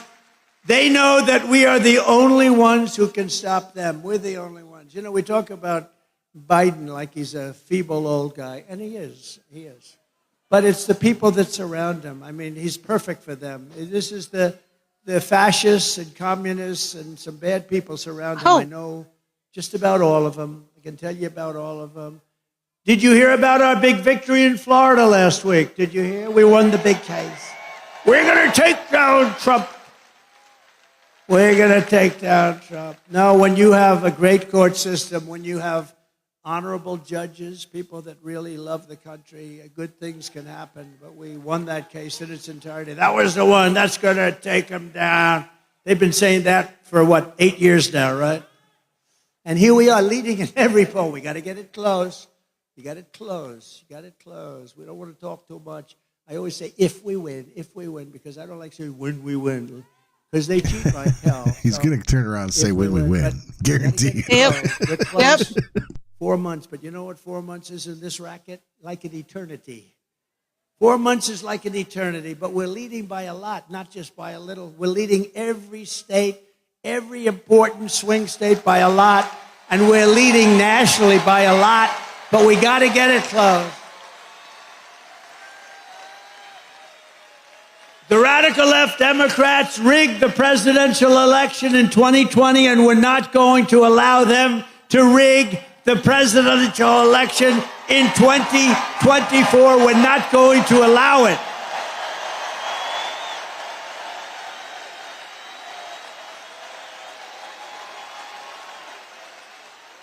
It does get a little long.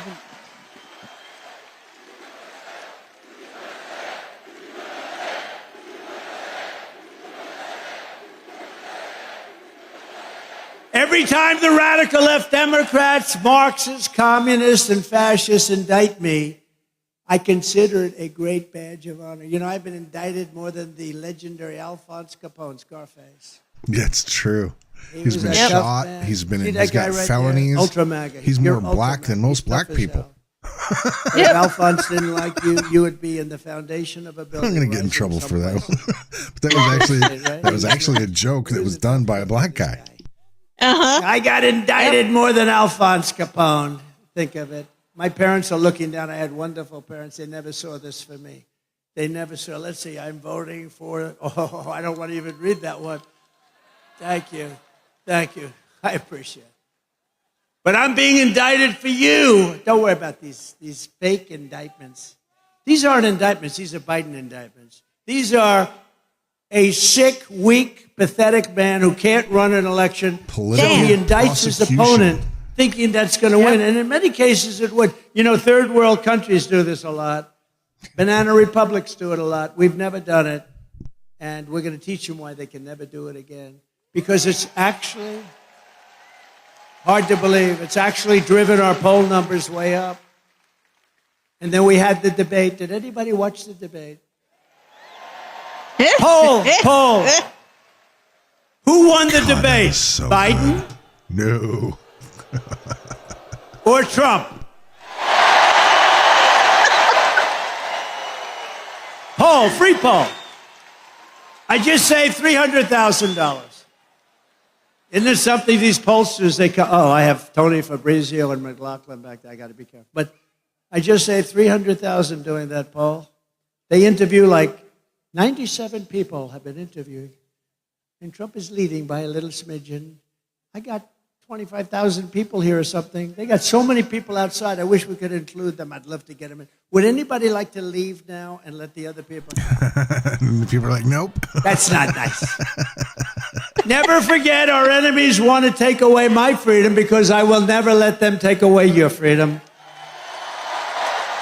They want to silence me because I will never let them silence you. And in the end, they're not after me, they're after you. I just happen to be standing in their way, and I always will.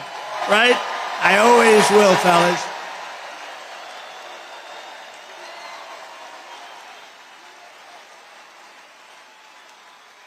So we have some exciting news today because we're pleased to be joined by many outstanding Michigan patriots. They are, I know every one of them, including your next U.S. Senator from Michigan, Mike Rogers.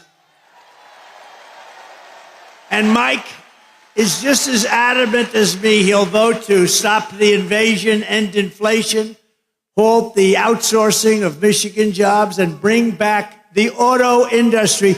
You are going to double or triple your auto industry within the next 3 years under Trump. Mark it down. Mark it down. Because we're not taking their cars. We want them to build the cars here, using you people to build them. Also with us is another good man who is running for Michigan Senate seat, Sandy Pensler. Do you know Sandy? So I have a big announcement to make then. Sandy has just announced that he would like to do something very important tonight. So you have Mike, who's a total pro, Sandy, who's a total pro. I'd like to ask both of them to come on up, and I'd like to have Sandy make a statement first. Thank you. Come on up, fellas. Well, here we go.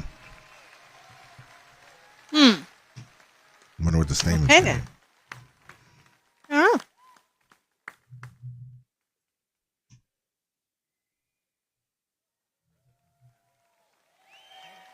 Couple of fellas holding up your Oh, hands. jeez. That was awkward.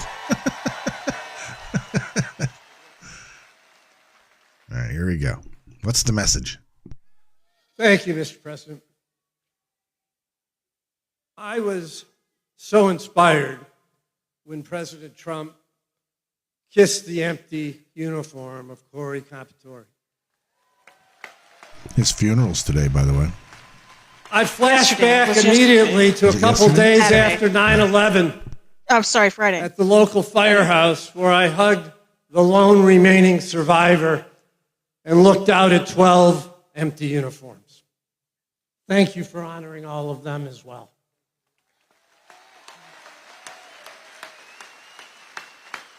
My campaign was always about making America better.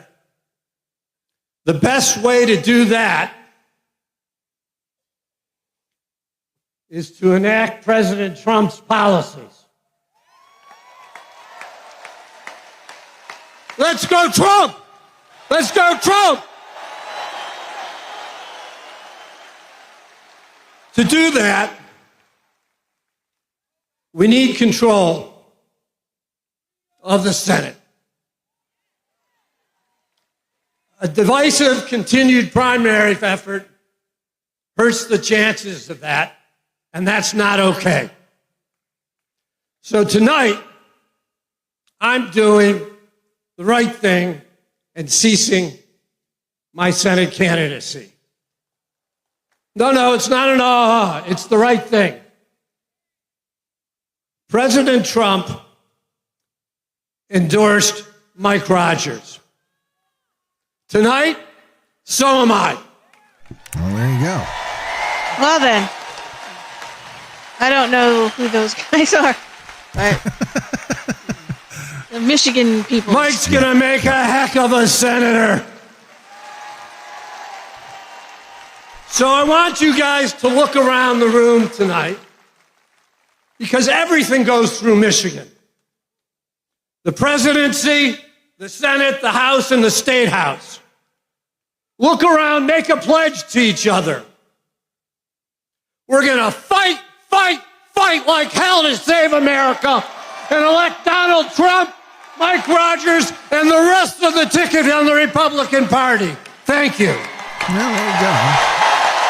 If he was gonna concede, the competition to the competition, now would be Thank you, the perfect Sandy. time to I do am it. honored to have you stand with us and all Republicans to win the state of Michigan. Thank you for your courage. Thank you for your leadership. You're going to be an important voice going forward in our party in Michigan. And Mr. President, I want to say this, as a former law enforcement guy, it wasn't that the bullet took you to the ground. It was the fact that you got back up for America.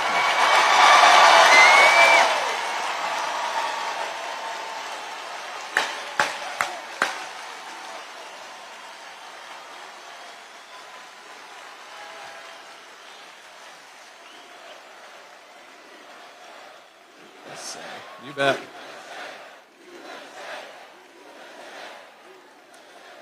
I have spent my career working to protect America as an Army officer, as an FBI agent working organized crime in Chicago, as the chairman of the House Intelligence Committee.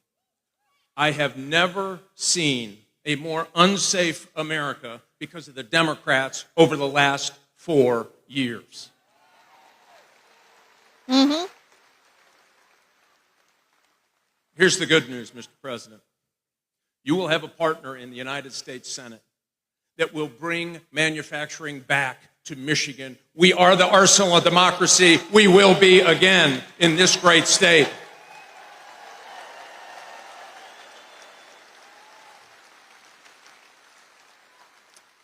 And I'll pledge to you, I will get Department of Justice reoriented to actually going after criminals. We are going to dismantle fentanyl distribution from here to the steppes of China, and we're going to tell China, you sell in the United States, you'll have a price to pay.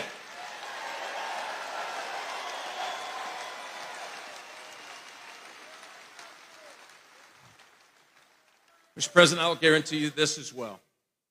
With your leadership, winning the state of Michigan, winning for the United States, putting America back in Washington, D.C. versus Washington, D.C. and the rest of America, we will make America respected again. We will bring back law and order again. We will make America safe again. Let's flip the Senate. Let's elect Donald J. Trump and Mike Rogers to the Senate, and let's get busy. Thanks, Mr. President. All right. Well, there you go. Okay.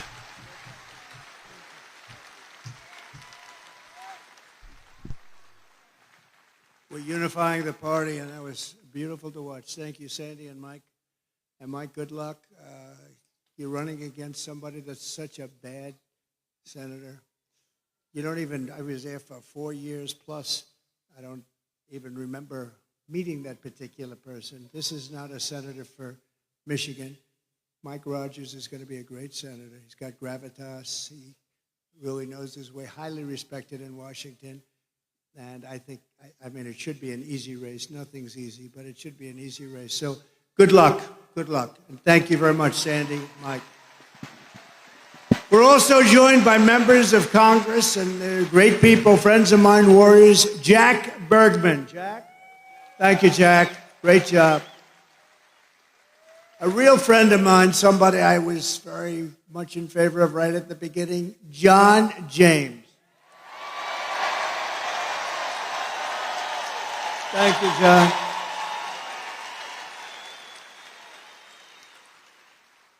A warrior, somebody who helped me do a lot of different things. He gets things done. Bill Heisinger. Bill. Thank you, Bill. Thank you very much. And another one. These are all great people. Tim Wahlberg. Thank you for everything you've done, Tim. You've been unbelievable. Always there for me, right? Always there.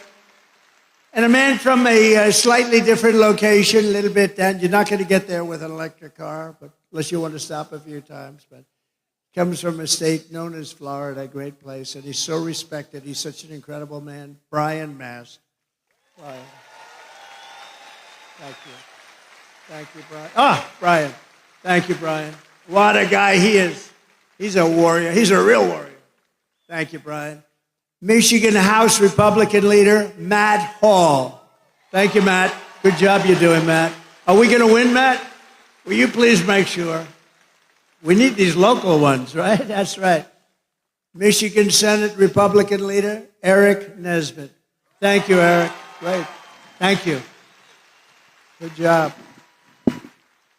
A congressional candidate who I hear is doing very well, Tom Barrett. Tom, get in there and win. Good. A friend of mine who was really brave, ran a tough race. It's amazing, actually. Really did well. Her father was a very special guy who was in the steel industry, and he passed away. A battle with cancer, a long-time battle, but he was fantastic. And I got to know them both very well. She's a terrific woman. Tudor Dixon.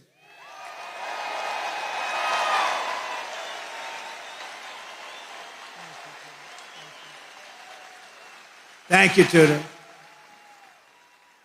Ambassador Joe Sella. Thank you, Joe. Good job you're doing, Joe. Very important person in this room, Michigan GOP Chairman. Where are you? Okay. Pete Hoekstra. Oh, there he is. I fought like hell for him to take that job, right, Pete? I said, Pete, you got to do it. How are we doing, Pete? How are we doing? Huh?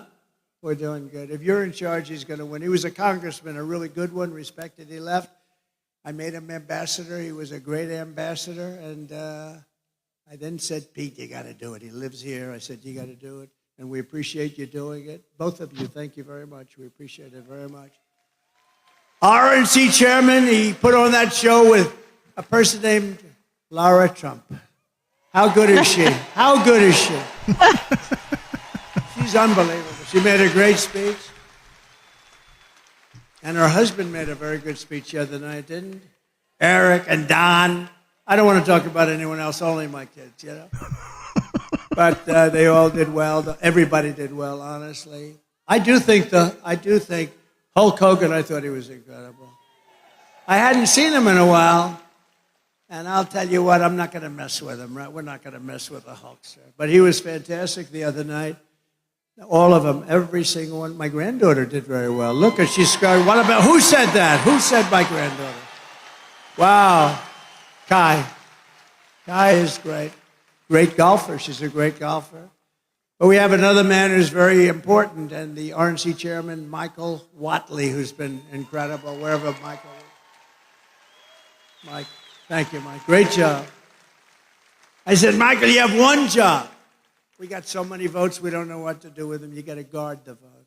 When those votes get put in, they can't be missing. They can't throw them out. They can't stuff ballot boxes. They can't cheat. Make sure. And, you know, he headed up North Carolina. And on that night, a while ago, that certain election night, that miserable where we thought it was won at 10 o'clock in the evening, and then all of a sudden, additional votes have been reported in various places. We don't have to get into it. North Carolina held totally steady. He had 603 lawyers working. Other people didn't have lawyers working.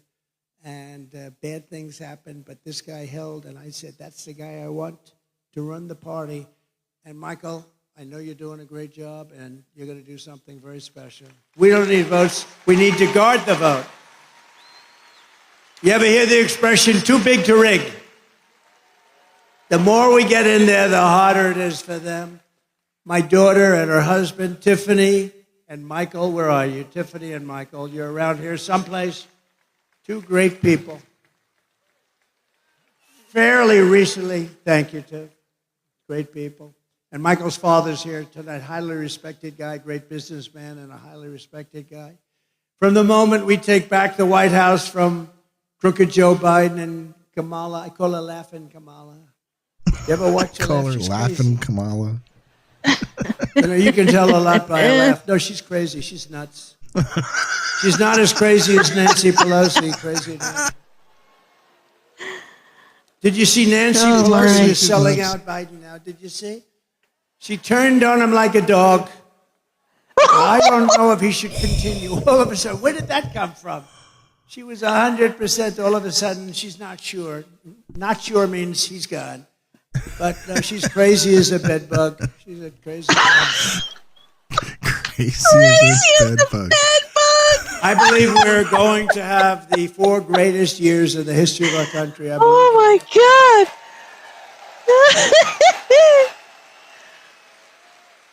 And I believe that Michigan is going to have the greatest of all of any of the states because I'm going to bring back your auto industry. I'm not going to take this.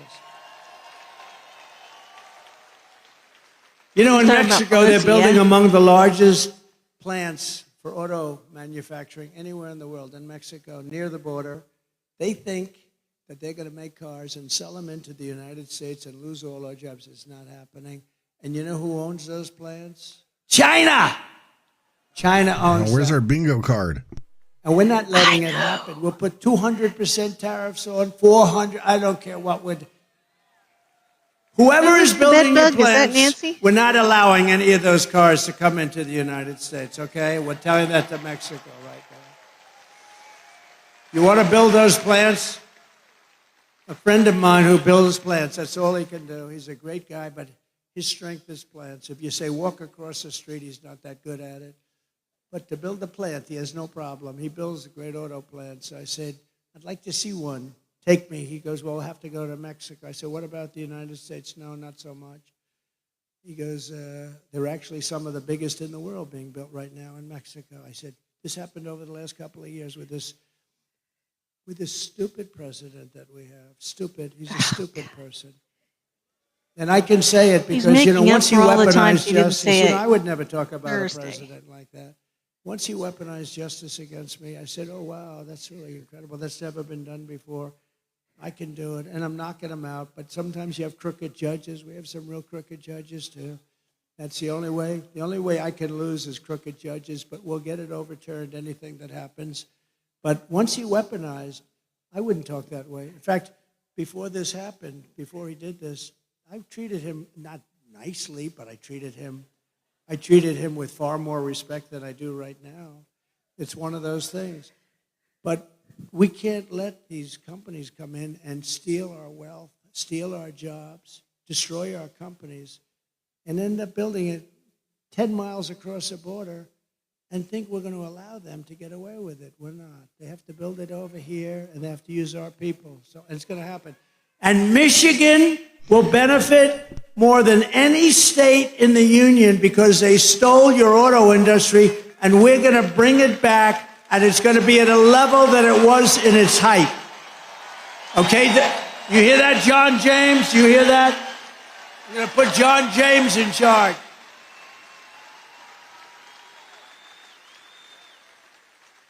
And the amazing thing, it's not even hard to do. It's not even hard. It's so crazy. You know, if you want to build something in China, you're building it here and you send it over there. We don't want it. They'll charge you like 250% tariff. We don't want it. Then you get an invite. Build your plant over here. So these companies, they go over there. Harley-Davidson did it in India. They couldn't sell. They had a 200% tariff on motorbikes. I had them in the office in the White House, the Oval Office, and the head of Harley-Davidson. I was disappointed in that, actually. We were talking about it. I was telling them the problems, and I was going to help them out. But I said, how are you doing in India? No good. Why? We have a 200% tariff. In other words, if we sell a bike, they have like this massive tariff. And I said, well, if you have a 200% tariff, that means you're not going to be able to sell any. But they invited them over to build a plant, and Harley-Davidson went, and I guess they're building the plant or built it or something. But that's what they do. I don't blame India. I blame us for allowing it to happen. It's not going to happen anymore. I had it stopped, and then we had the COVID fight. We had to fight COVID. We did a great job. We never got the credit. We got credit for military. We got credit for everything. I defeated ISIS. We did unbelievable things. Unbelievable. We got the biggest tax cut in history, the biggest regulation cuts in history. You know, when I go to the companies, the big companies, highly sophisticated, I said, so I got you the biggest tax cuts in history, and that was good for jobs. And I got you the biggest regulation cuts in history, and that was good for jobs. If you could only have one, would you take the regulation cuts or the tax cuts? Every single person, and I must have asked the question 200 times over the years, said the regulation cuts were more important than the tax cuts. Can you believe it? You wouldn't think that. But we got you the biggest regulation cuts in history. before I even arrive at the Oval Office, shortly after we win the presidency, we win. We're going to all win it together. I will have the horrible war between Russia and Ukraine settled, and I will be the only one that can make this statement. I will prevent World War III from happening. You're very close to World War III. Well, he's not wrong about that. If I was president, the Afghanistan disaster, which probably caused Putin to go in, by the way, he wouldn't have gone in with me. He would have never gone in with me. And he didn't. And by the way, he didn't. But the Afghanistan disaster, not the fact we're getting out. I was getting out. After 21 years, you get the hell out. But I would have kept Bagram. It's 1 hour away from where China makes its nuclear weapons. We gave it to them so stupidly. It's one of the biggest airfields in the world. We built it many years ago for billions of dollars. We were going to keep that. We were going to man it, keep it. Think of it, 1 hour away. You know who has it now? China has it now. How stupid are we? Should have kept that. And you know the lift? The lift should have been done at Bagram, not their little local airport where they had riots all over the place. Right. And then the bombs started going, killing 13 of our great people. Obliterating, I heard the number this morning, 47. That's maybe the right number because we're looking at 47. You know that, right? Obliterated 47 great young Americans, their legs gone, their arms gone, their face just wiped out. And hundreds of people besides, hundreds of people. The worst catastrophe, the worst, most embarrassing disaster, I think, ever that happened ever in this country. And because of that, I think Putin looked at that, the incompetence, the stupidness of Milley and these guys that don't know what the hell they're doing. And he looked at it and he said, this is a great time to go into Ukraine. But he would have never done it with me. If I was president, the Afghan disaster would have never happened. Ukraine would have never happened. And October 7th, the attack on Israel would have never happened. Remember, Iran was broke. Iran had no money. They were broke. Now they have $250 billion. But we'll get along with Iran. We'll get along with whoever we have to get along with, but it would have never happened. All of the things, and you know what wouldn't have happened? Inflation wouldn't have happened because I had energy low. Inflation was caused by energy going up twice. I will restore a thing called peace through strength. That's what we have. That's right. Remember, I'm the only president in 80 years that I started no new wars. I finished some. Totally defeated the ISIS caliphate. In my next term, we will build a great Iron Dome missile defense shield over our country, a dome the likes of which has not been seen. And it will be entirely built in the USA, and much of it will be built right here in Michigan. Why shouldn't we have the same protection that other countries have, Bill? Why shouldn't we have the same protection that Israel has and that other countries have? And Ronald Reagan wanted to do this many years ago, but honestly, we didn't have the technology. Now we do. 301 missiles were shot at Israel, and almost every one of them was knocked out of the sky. It's an unbelievable technology. And it's our technology, and we're going to use it for our country, and we're going to be a lot safer than not having it. The Iron Dome, we're going to build the great Iron Dome, the latest and the greatest, and much is going to be made right here in Michigan, as you can imagine. And we will not cut one penny from Social Security or Medicare. And they are really, they want to raise the retirement age. Biden wants to raise the retirement age and they're going to. You know why? All of these immigrants coming in, they're trying to put them onto Medicare and Social Security. So not only do they want them to vote, they want to destroy Social Security and Medicare. It's not going to happen, and we're not raising your age. One day, he's going to destroy. First of all, he doesn't have any idea what the hell he's doing. But I kept that promise 4 years ago. Remember, they said, he'll come in and raise Social Security. I went through 4 years. It was never even a topic that was allowed to be discussed. Because we have, between the liquid gold under our feet and all of the other things and the growth mechanism that we have in this country, we don't have to cut Social Security, which people have earned, and we're never going to cut it. And when you hear that stupid guy, that low IQ guy, get up and say, I inherited 9% inflation. False. He inherited 1.4, but really nothing. And when he says he's going to raise Social Security, no, false. He's going to raise it because he's stupid. That's why he's going to raise it. Don't believe it. They have this line where it goes one after the other. But one thing, it's very simple. They're going to raise your taxes 4 times, and that's there because they don't want to renew the tax cuts that I gave. It's approximately a 4 times increase, and they don't want to renew them. But you can't believe these people when they get up. Biden and I watched Camilla the other day, brilliantly put on Fox. I don't know why Fox does it. Please, Fox, will you please get smart? Will you please get smart? And she's ranting, right? He is going to destroy Social Security. He's going to destroy Medicare. He's going to destroy this. I mean, it's just made up. It's just sound bites. It's disinformation. That's the other thing they're good at. They say anything they want to say. I am going to protect your Social Security. We're not going to be raising the number of years. We're not going to raise it by 1 day, let alone 1 year or 5 years or 10 years like some stupid people want to do. We're going to grow our country. It's going to be growth. And it's going to be using the assets and resources that we have, much of it right under the ground. We're going to rebuild our cities into beacons of hope, safety, and beauty better than they have ever been before. We're going to have to work with the Democrat governors and mayors on that. But our cities are just horribly run. And then we have our capital, our beautiful capital in Washington, D.C.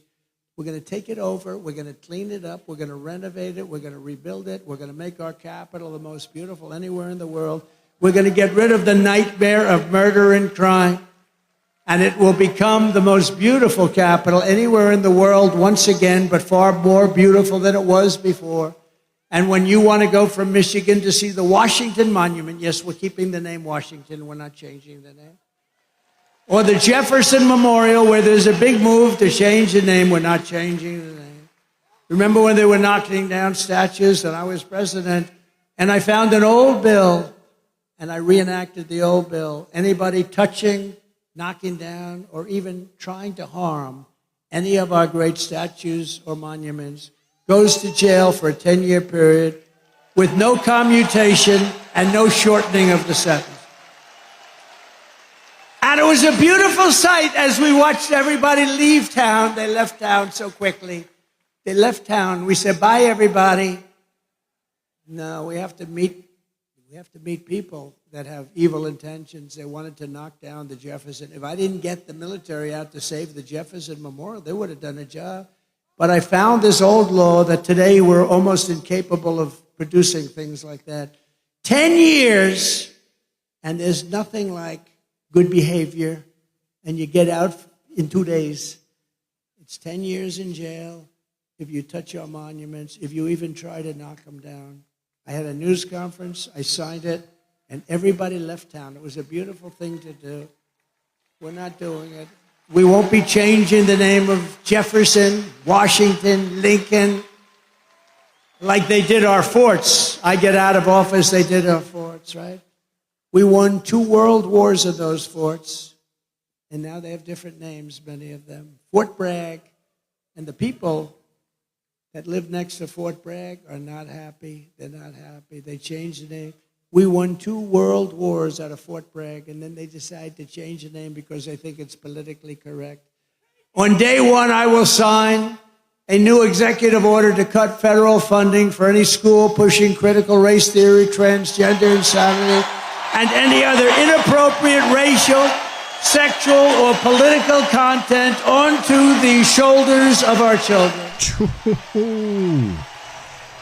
And I will not give 1 penny to any school that has a vaccine mandate or a mask mandate. And I will keep men immediately, day 1, out of women's sports. Yes. There we go, baby. And I will fully uphold our very important but under siege Second Amendment, as I did for 4 years.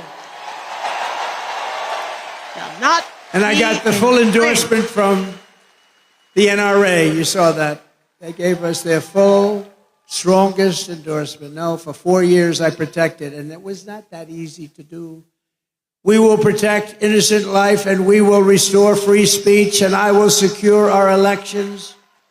Our goal will be one-day voting with paper ballots, proof of citizenship, and voter ID. It's very simple. But until then, Republicans must win. We have to win, win, win, win, win. We want a landslide that is too big to rig. I said it before. I'll say it 100, 200, 300 times before that very spectacular date. But, remember, November 5th is not really the date. It starts in early September, North Carolina and some others. Because now we have these ridiculous laws where you can vote before the election, after the election. We got to have one-day voting, one-day voting. What happened to those ballots that were over there last week? Oh, sir, we moved them around a little bit. Oh, really? I mean, think of it. You vote 2 months early. Nobody knows what the hell's going on. Where are all the ballots that happened? Why are they using a shovel? They're shoveling off. You ever see what goes on? Take a look at what happened in Georgia. They're shoveling ballots into wheelbarrows, moving them around. If you took the 10 worst presidents in the history of the United States and added them up, they would not have done near the destruction to our country as Joe Biden and his horrible Biden administration have done. They're destroying our country. They are destroying our country. And, we get up and we have levity, we have laughter, but honest, there's really nothing funny about it. They got millions and millions of people, many of whom are criminals and terrorists, flowing through, and people from mental institutions flowing through into our country totally unchecked. And they moved many of them into hotels. Some of them are luxury hotels. Hotel owners are making a fortune. They're destroying their hotel in a certain way, but they're making a fortune.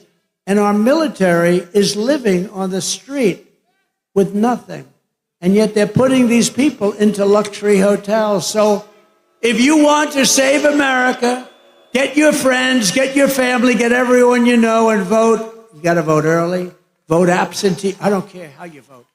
They all say, oh, sir, we have to vote early. Well, a lot of times you vote early, that's God. You got to vote, and you got to follow your vote. Make sure it doesn't get canceled out. You can do it. Vote on election day. I don't care how you vote. You've got to vote. Vote early if you want. Everyone's saying vote early. I don't. But look, you got to vote, and you got to get out and vote. You got to protect your vote. That's what Michael's doing. He did it better than anybody else in the country in North Carolina. That stayed right here when Georgia went down, when Pennsylvania went down. It stayed right there. All of a sudden, in certain states, they found all these votes. A totally rigged election. We're never going to let it happen again, because this time if it happens, we're not going to have a country. We won't have even a semblance of a country left. And if you want to help us ensure election integrity, sign up. It's called protectthevote.com. Protectthevote.com. Sign up. And that's on election integrity. You got to watch and watch very carefully. So in conclusion, from Marquette to Midland, from Lansing to Flint, and from Detroit to right here in Grand Rapids. We've had great victories in Grand Rapids. Remember when we won the state of Michigan? Now, we did much better the second time, but I won't mention that. But remember, and I was at Grand Rapids, and we came in, and we had a crowd like nobody ever saw late in the evening. Remember that? You were there? And we had a crowd like nobody's ever seen before. I said, why would we lose Michigan? And we ended up winning Michigan. I was right. Actually, Bill Clinton told Hillary that he was in Michigan. You're going to lose. He's a good politician. You had a natural instinct. He said, you're going to lose Michigan. You're going to lose Wisconsin. They said, whoa, why are we listening to this man tell us this? And he was right. Wisconsin and Michigan. I said, why are we going to lose? We had 49,000 people show up. She had like 300 people show up. I said, why are we going to lose? And we won. We won Michigan. And then we did much better the second time, but bad things happened. We're not going to let that happen anymore. We stand on the shoulders of the brave Michigan patriots and tough Michigan workers who manned the first assembly lines. You remember that? Does anybody remember that? It's a long time ago. Anybody remembers that? They're extremely old. Is there anybody that wants to admit? They revolutionized industries and turned this state into a manufacturing powerhouse like no other. And we're going to bring it back. And we're going to bring it back. I'm not talking about lots of other industries. I'm talking about the auto industry because it's such a big industry. I can say we're going to bring back cement. We're going to bring back all sorts. I'm just talking very simple. It's so simple. It's going to happen so fast.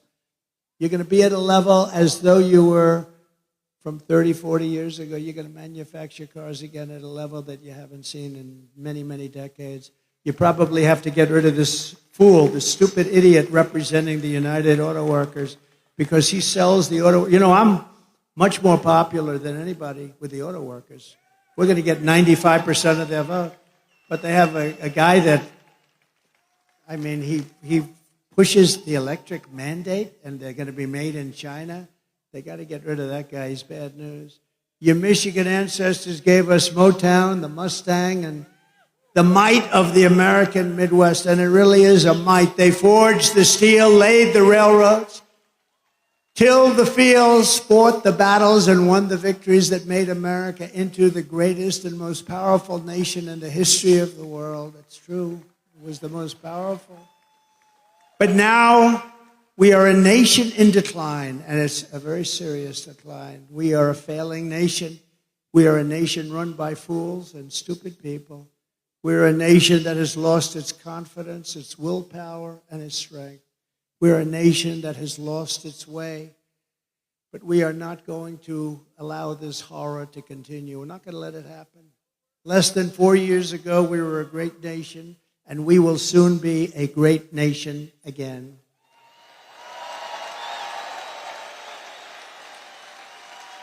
With the right leadership, every disaster crooked Joe Biden has created can be fixed, and very, very quickly. Every problem can be solved, and every wrong can be rectified. By this time next year, America's borders will be strong, sealed, and secure. Very easily. Get ready, Tom Homan. Inflation will be in full retreat. Our economy will be roaring back. Optimism will be surging. You will have your confidence back. We don't have any confidence. That's like an athlete that can't sink the shot, can't hit the ball, lost his calm. We're going to have you hitting the ball again. We're going to have you playing at the top of your game. The American dream will be thriving again for citizens of every race, religion, color, and creed. Law and justice will reign all throughout our land. Freedom will be restored. The flame of liberty will be burning bright. Crooked Joe Biden, the worst president in the history of our country, will be a fading memory of the past, and our great silent majority, including the once forgotten men and women of our country, will be the one shaping America's magnificent future when I am the 47th president of the United States of America. Thank you. There you go. Wow. Lays it out for Michigan. Because we are all Americans, and together we will show November 5th to be the most important day in the history of America. It will be the most important day.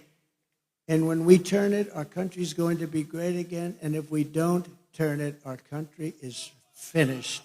You know it, and I know it, and He's not everybody wrong there. knows it. We are one movement, one people, one family, and one glorious nation under God. And together we will make America powerful again. We will make America wealthy again. We will make America strong again. We will make America proud again. We will make America safe again. And we will make America great again. Thank you very much. Thank you, Michigan. Thank you very, very much. Thank you. Well, here it is. Overall, pretty decent speech. I enjoyed it. Funny. Oh my God, I can't wait to see the headlines. Oh, yeah, Can't sound bites. Already. Yeah. Already on Drudge is the why is Trump so fascinated with Hannibal Lecter, right? Says it's from Vanity. Wait, is it from Vanity Fair? Wait, no, it's from Yeah, Vanity Fair. It says, why is Donald Trump so fixated on Hannibal Lecter? The fictional character famous for the Silence of the Lambs was referenced again by the former president during his Republican National Convention speech. They're going to go crazy for it again, right? It's just like, I don't know. He's, it's like, how hard is it? Just listen to what he said, to fixate so much on, well, it's just, it's like, really, that's what you want to write about? So. Yeah, well, that's all they got out of all that. That's what he took away. We're gonna have probably about a half hour of hanging out in our space. So if you guys want to hop into space when this comes to the end, you guys can put up your hands now and come in and tell us what you think. How it was. We'll see how this works out. I know it's a little confusing because there's a lot of links in there, but if you're out there watching this on our live stream and you want to get in on our space, you want to come in, you want to, tell us what you think of his speech and how you feel about things, please come on in. Let's go to my website, go to my profile on X, click on my face, I guess, my icon, and it'll bring you into a space. And this time I won't, I'll allow you to speak a lot quicker. I was trying to find, when Mrs. Ward was in, and she put up her hand to speak, and I'm like, where the heck's my button to bring her in? I finally found it. Just as I found it, I was about to hit it, she left. That's all right. I wouldn't want to hang out with us either. Wait a minute. Hey, you got to make fun of yourself sometimes. I thought maybe JD Vance was going to come on and speak as well. But no, he just did Yeah, it was very brief. Yeah, it was very, very, very, very, very brief. So, whoa, freaking out there. All right, so that's over. That's the end of the coverage. Yeah. So, don't know how many people out there are stuck around with us. I have no idea. I don't have any updates on that. So, but we like having them. We like having them in. Yeah. The rain stopped here, thankfully. What did you think? I mean, overall, you know how people were all saying, "Oh, Trump doesn't seem the same. It's just something different about him. Something different about him." They're all saying that on the at the convention, right? Commentators were saying it. I even noticed that he was just a little different. Obviously, because whenever you have a brush with death that close, it changes you. You get a little bit closer to your spiritual side, and rightfully so. He would be a little bit different, but hey, we got USAWI joined us in our space. Thank you. We're going to wait for more people to come in. More people coming in, if you'd like. Let's kill some of these audios and things we got going on in the background here, because we don't need those anymore. Take that away. Overall, decent speech. Now, outside of the White House, they have these protests going on demanding that Biden step down. Yeah. Just a little note to all those guys. That's not how it works. They can protest it. Step down, Biden. Let's see if I can find a live feed. I mean, I'm just assuming that they don't know how the whole process works, but that's not it. Yeah, that's not it. Do you think Biden's going to step aside? We got another person into our space. Hey, welcome to the space. We will be. No, he's not going to step aside. He may at the convention decide not to take the nomination. And then what? That's possible. But it doesn't have to be Kamala, because they don't have to nominate her. Did you see the video that AOC put out? I try not to watch her because she put out a video saying that basically no one's going to get behind Harris at all. Like, they don't want Harris, they don't want Joe. And these are the conversations that are apparently happening in the background that she's privy to. And they yes, because they're orchestrating a coup is what they're doing. Exactly. Precisely. Let's see what we got here. Okay, yeah. I'm just going to deny that one. There we go. Yeah, that's exactly what they're doing. They're really trying to, get Biden out there. But, people are sitting there and they're going to bat and they're saying, look, Biden's given, 50 years or whatever it was, to the Democratic Party. And for you to say now that he doesn't have a place at the table is humiliating. And I don't think they're going to. I think they're going to run Biden all the way to the end. I really, really do. They might. I mean, who knows? I mean, change at the DNC, but yeah. If they don't, that puts the convention into a tailspin of chaos. Yeah, it's going to be interesting. I mean, it's going to be interesting comparing, the RNC to the DNC and seeing the contrast and how things are done. Lots of American flags, lots of talk about America, lots of talk about, taking it from overseas, lots of anti-globalism, lots of, immigration, illegal immigration. I don't want to say anti-immigration because anti-illegal immigration, there's a big difference. And yeah, so it's going to be interesting to see what the contrast is, especially with how much of disarray the Democrats are right now. I mean, there's infighting, there's, finger pointing, there's all kinds of stuff going on. So how is that going to translate when we see the DNC kick off here? What, next week? I think it is. Is it next week? August something. Oh, right. Okay. I have to look and see. I don't know offhand. I can look because, hey, I got my finger on the pulse here. Mm-hmm. Yeah, it's gonna be fascinating to see how it all plays out. And of course, we still have this sentencing thing in New York that they're going to try and throw Trump in jail. Now, I don't see that happening now that he's a presidential nominee. I mean, that pretty much blows all their stuff right out of the water. They were really hoping for that case in Florida to give them the extra added injection of tying him up so he couldn't be nominated. That's what they were really going for. He couldn't be nominated. And then boom, look at that. He's nominated. So, which we knew that it was going to be. I didn't like Nikki Haley. Nikki Haley hung in there. I don't trust Nikki Haley. Nikki Haley is another Pence.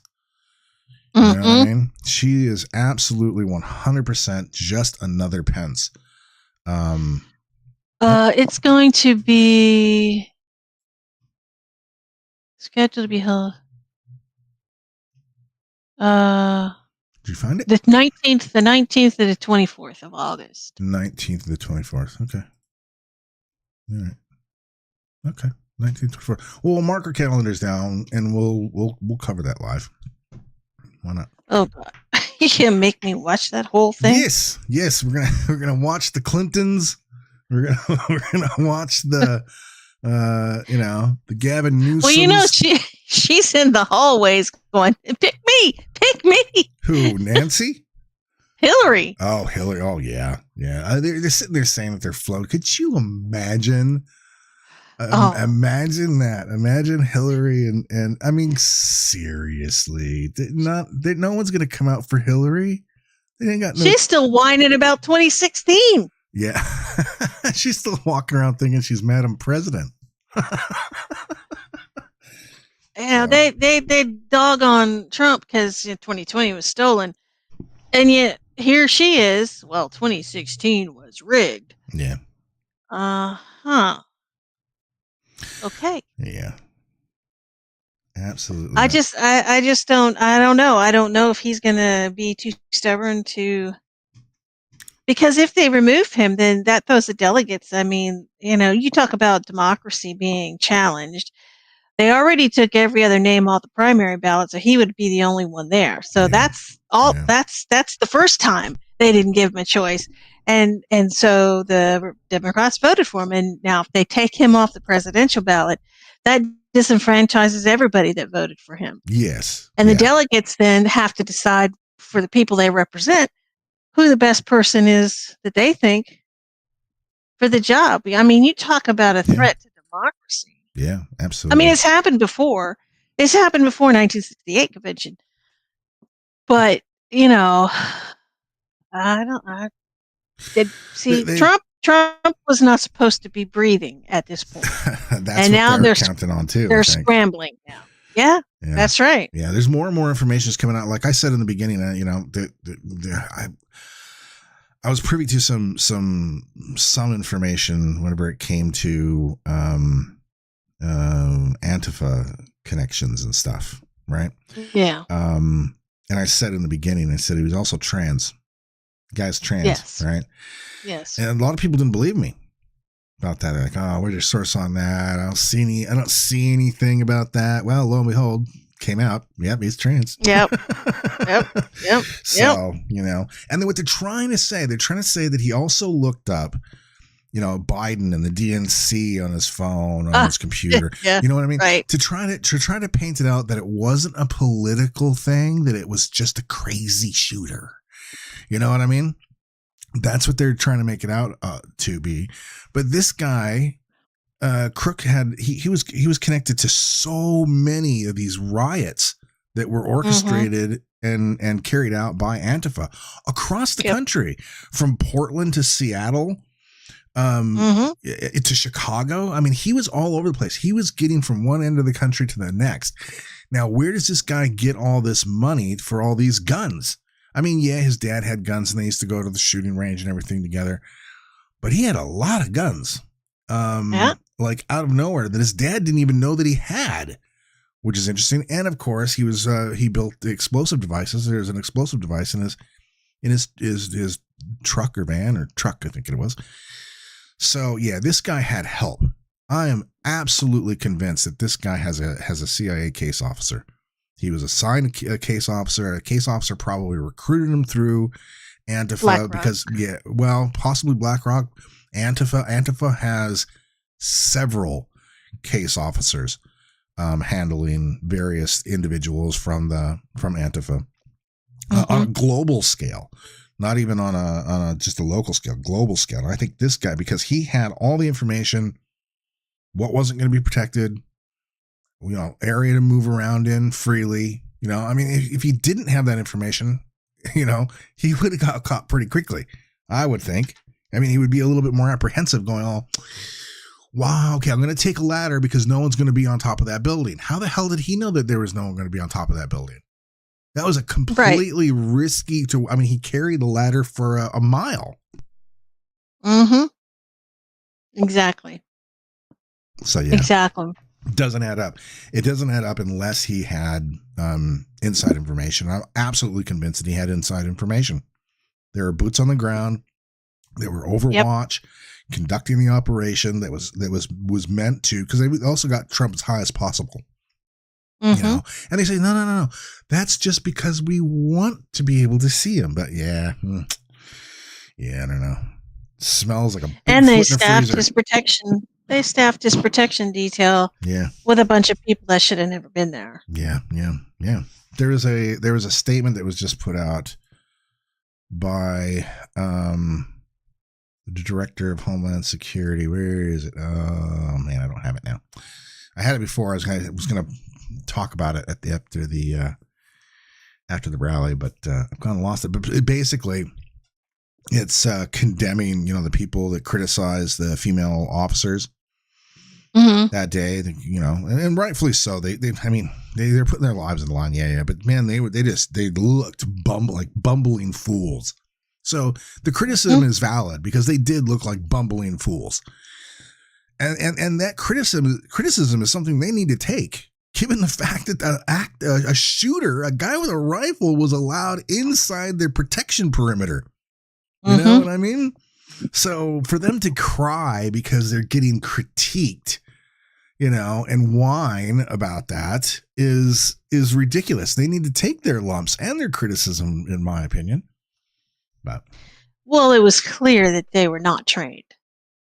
Well, and why would you put a 5 foot tall woman as a protection detail on a 6'4" man. Yeah. The one girl came up to his armpit. Yeah, I know. Yeah.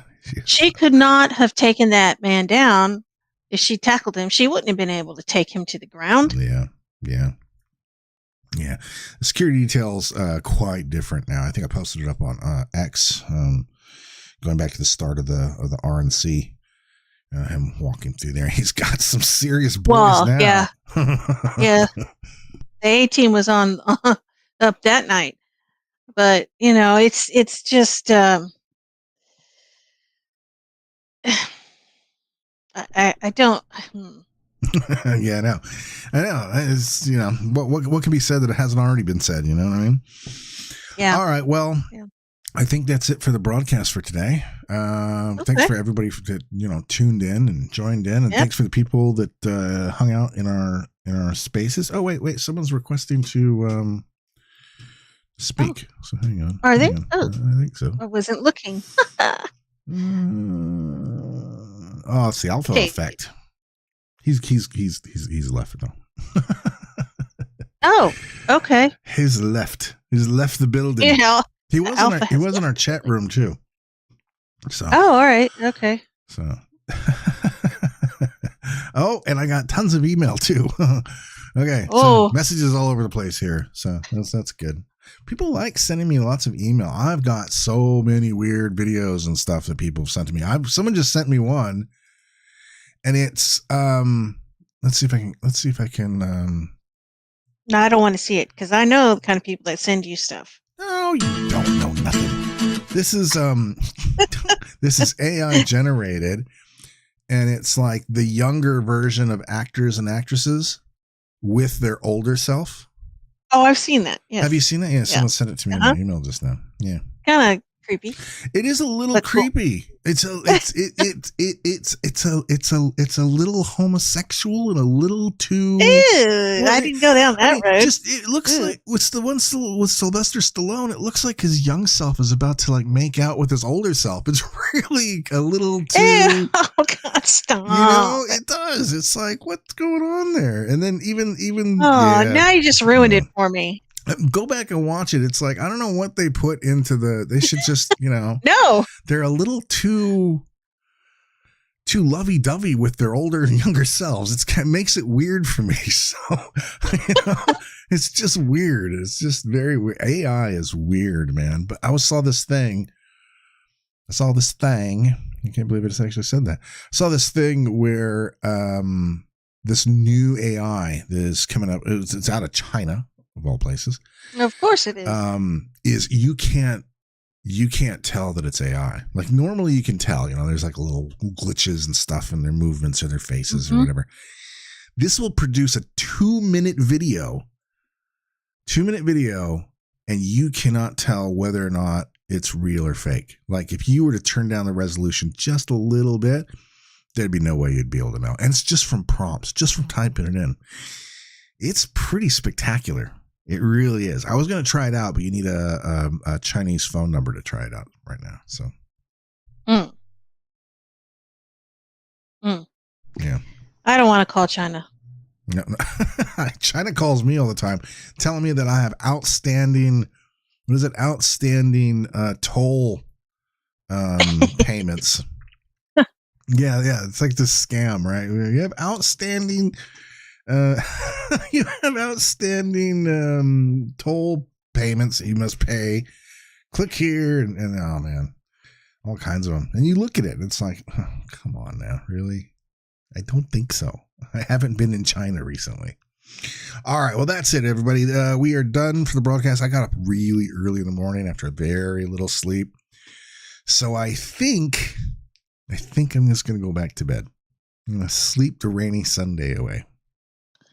Okay, that sounds like a plan to me. Yeah, it does. It sounds like a very good plan.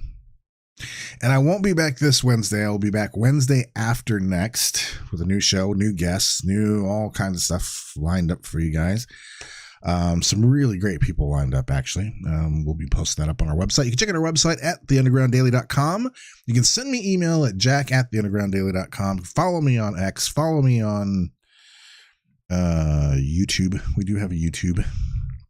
I haven't been putting a whole lot of attention on the YouTube, but we also broadcast to YouTube, which is great. Not Facebook. Yeah. I'm giving up on Facebook.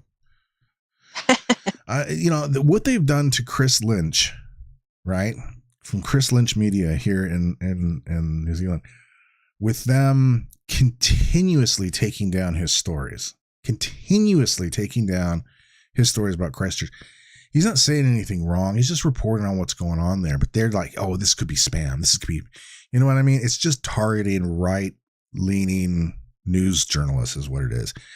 Mm-hmm. So that for that very reason alone is enough for me to be like, nah, screw you. I'm not giving Facebook any of my time of attention. We have a page. I think we made a page or something, but yeah, not going to do it. I'm going to stick around here on X. We're live on our own website. We're live on YouTube. We're live on the Underground network. So, Underground Media Network. Yeah. So that's enough for me for now. I don't need to go off and try and cover all the rest of them. We can add the rest of them as time goes, but right now I don't see any need for it. So. Okay. Sounds good. And besides, whenever I do that, whenever I do kick off all this stuff, I'm going to leave it up to you to do. Thanks. So, no pressure. No pressure. You'll be fine. Yeah, you'll be fine. No worries. You'll be fine. Uh-huh. Yes. All right. But yeah, keep the emails coming. We always love to hear from you guys out there. And we are going to be refining our broadcast to do open lines as well, to bring people in to talk about different topics. And we're going to be using Spaces to do so. We're going to amalgamate those two together. And we're going to be launching an app here very, very soon when the network kicks off. That'll be make things very easy for a lot of people to have conversations with the people that are doing the show at the particular time. So nice. Yeah. Very nice. Yep. So until then, I guess there's nothing left more to say than hasta la vista, sayonara, goodbye. It's been grand. It's been fun. It's time to go. Yep. So, and thank you for hanging out too, Jill Bargetta. Yeah, sure. That's me. And we'll catch you next time, folks. Ta-ta. Bye-bye.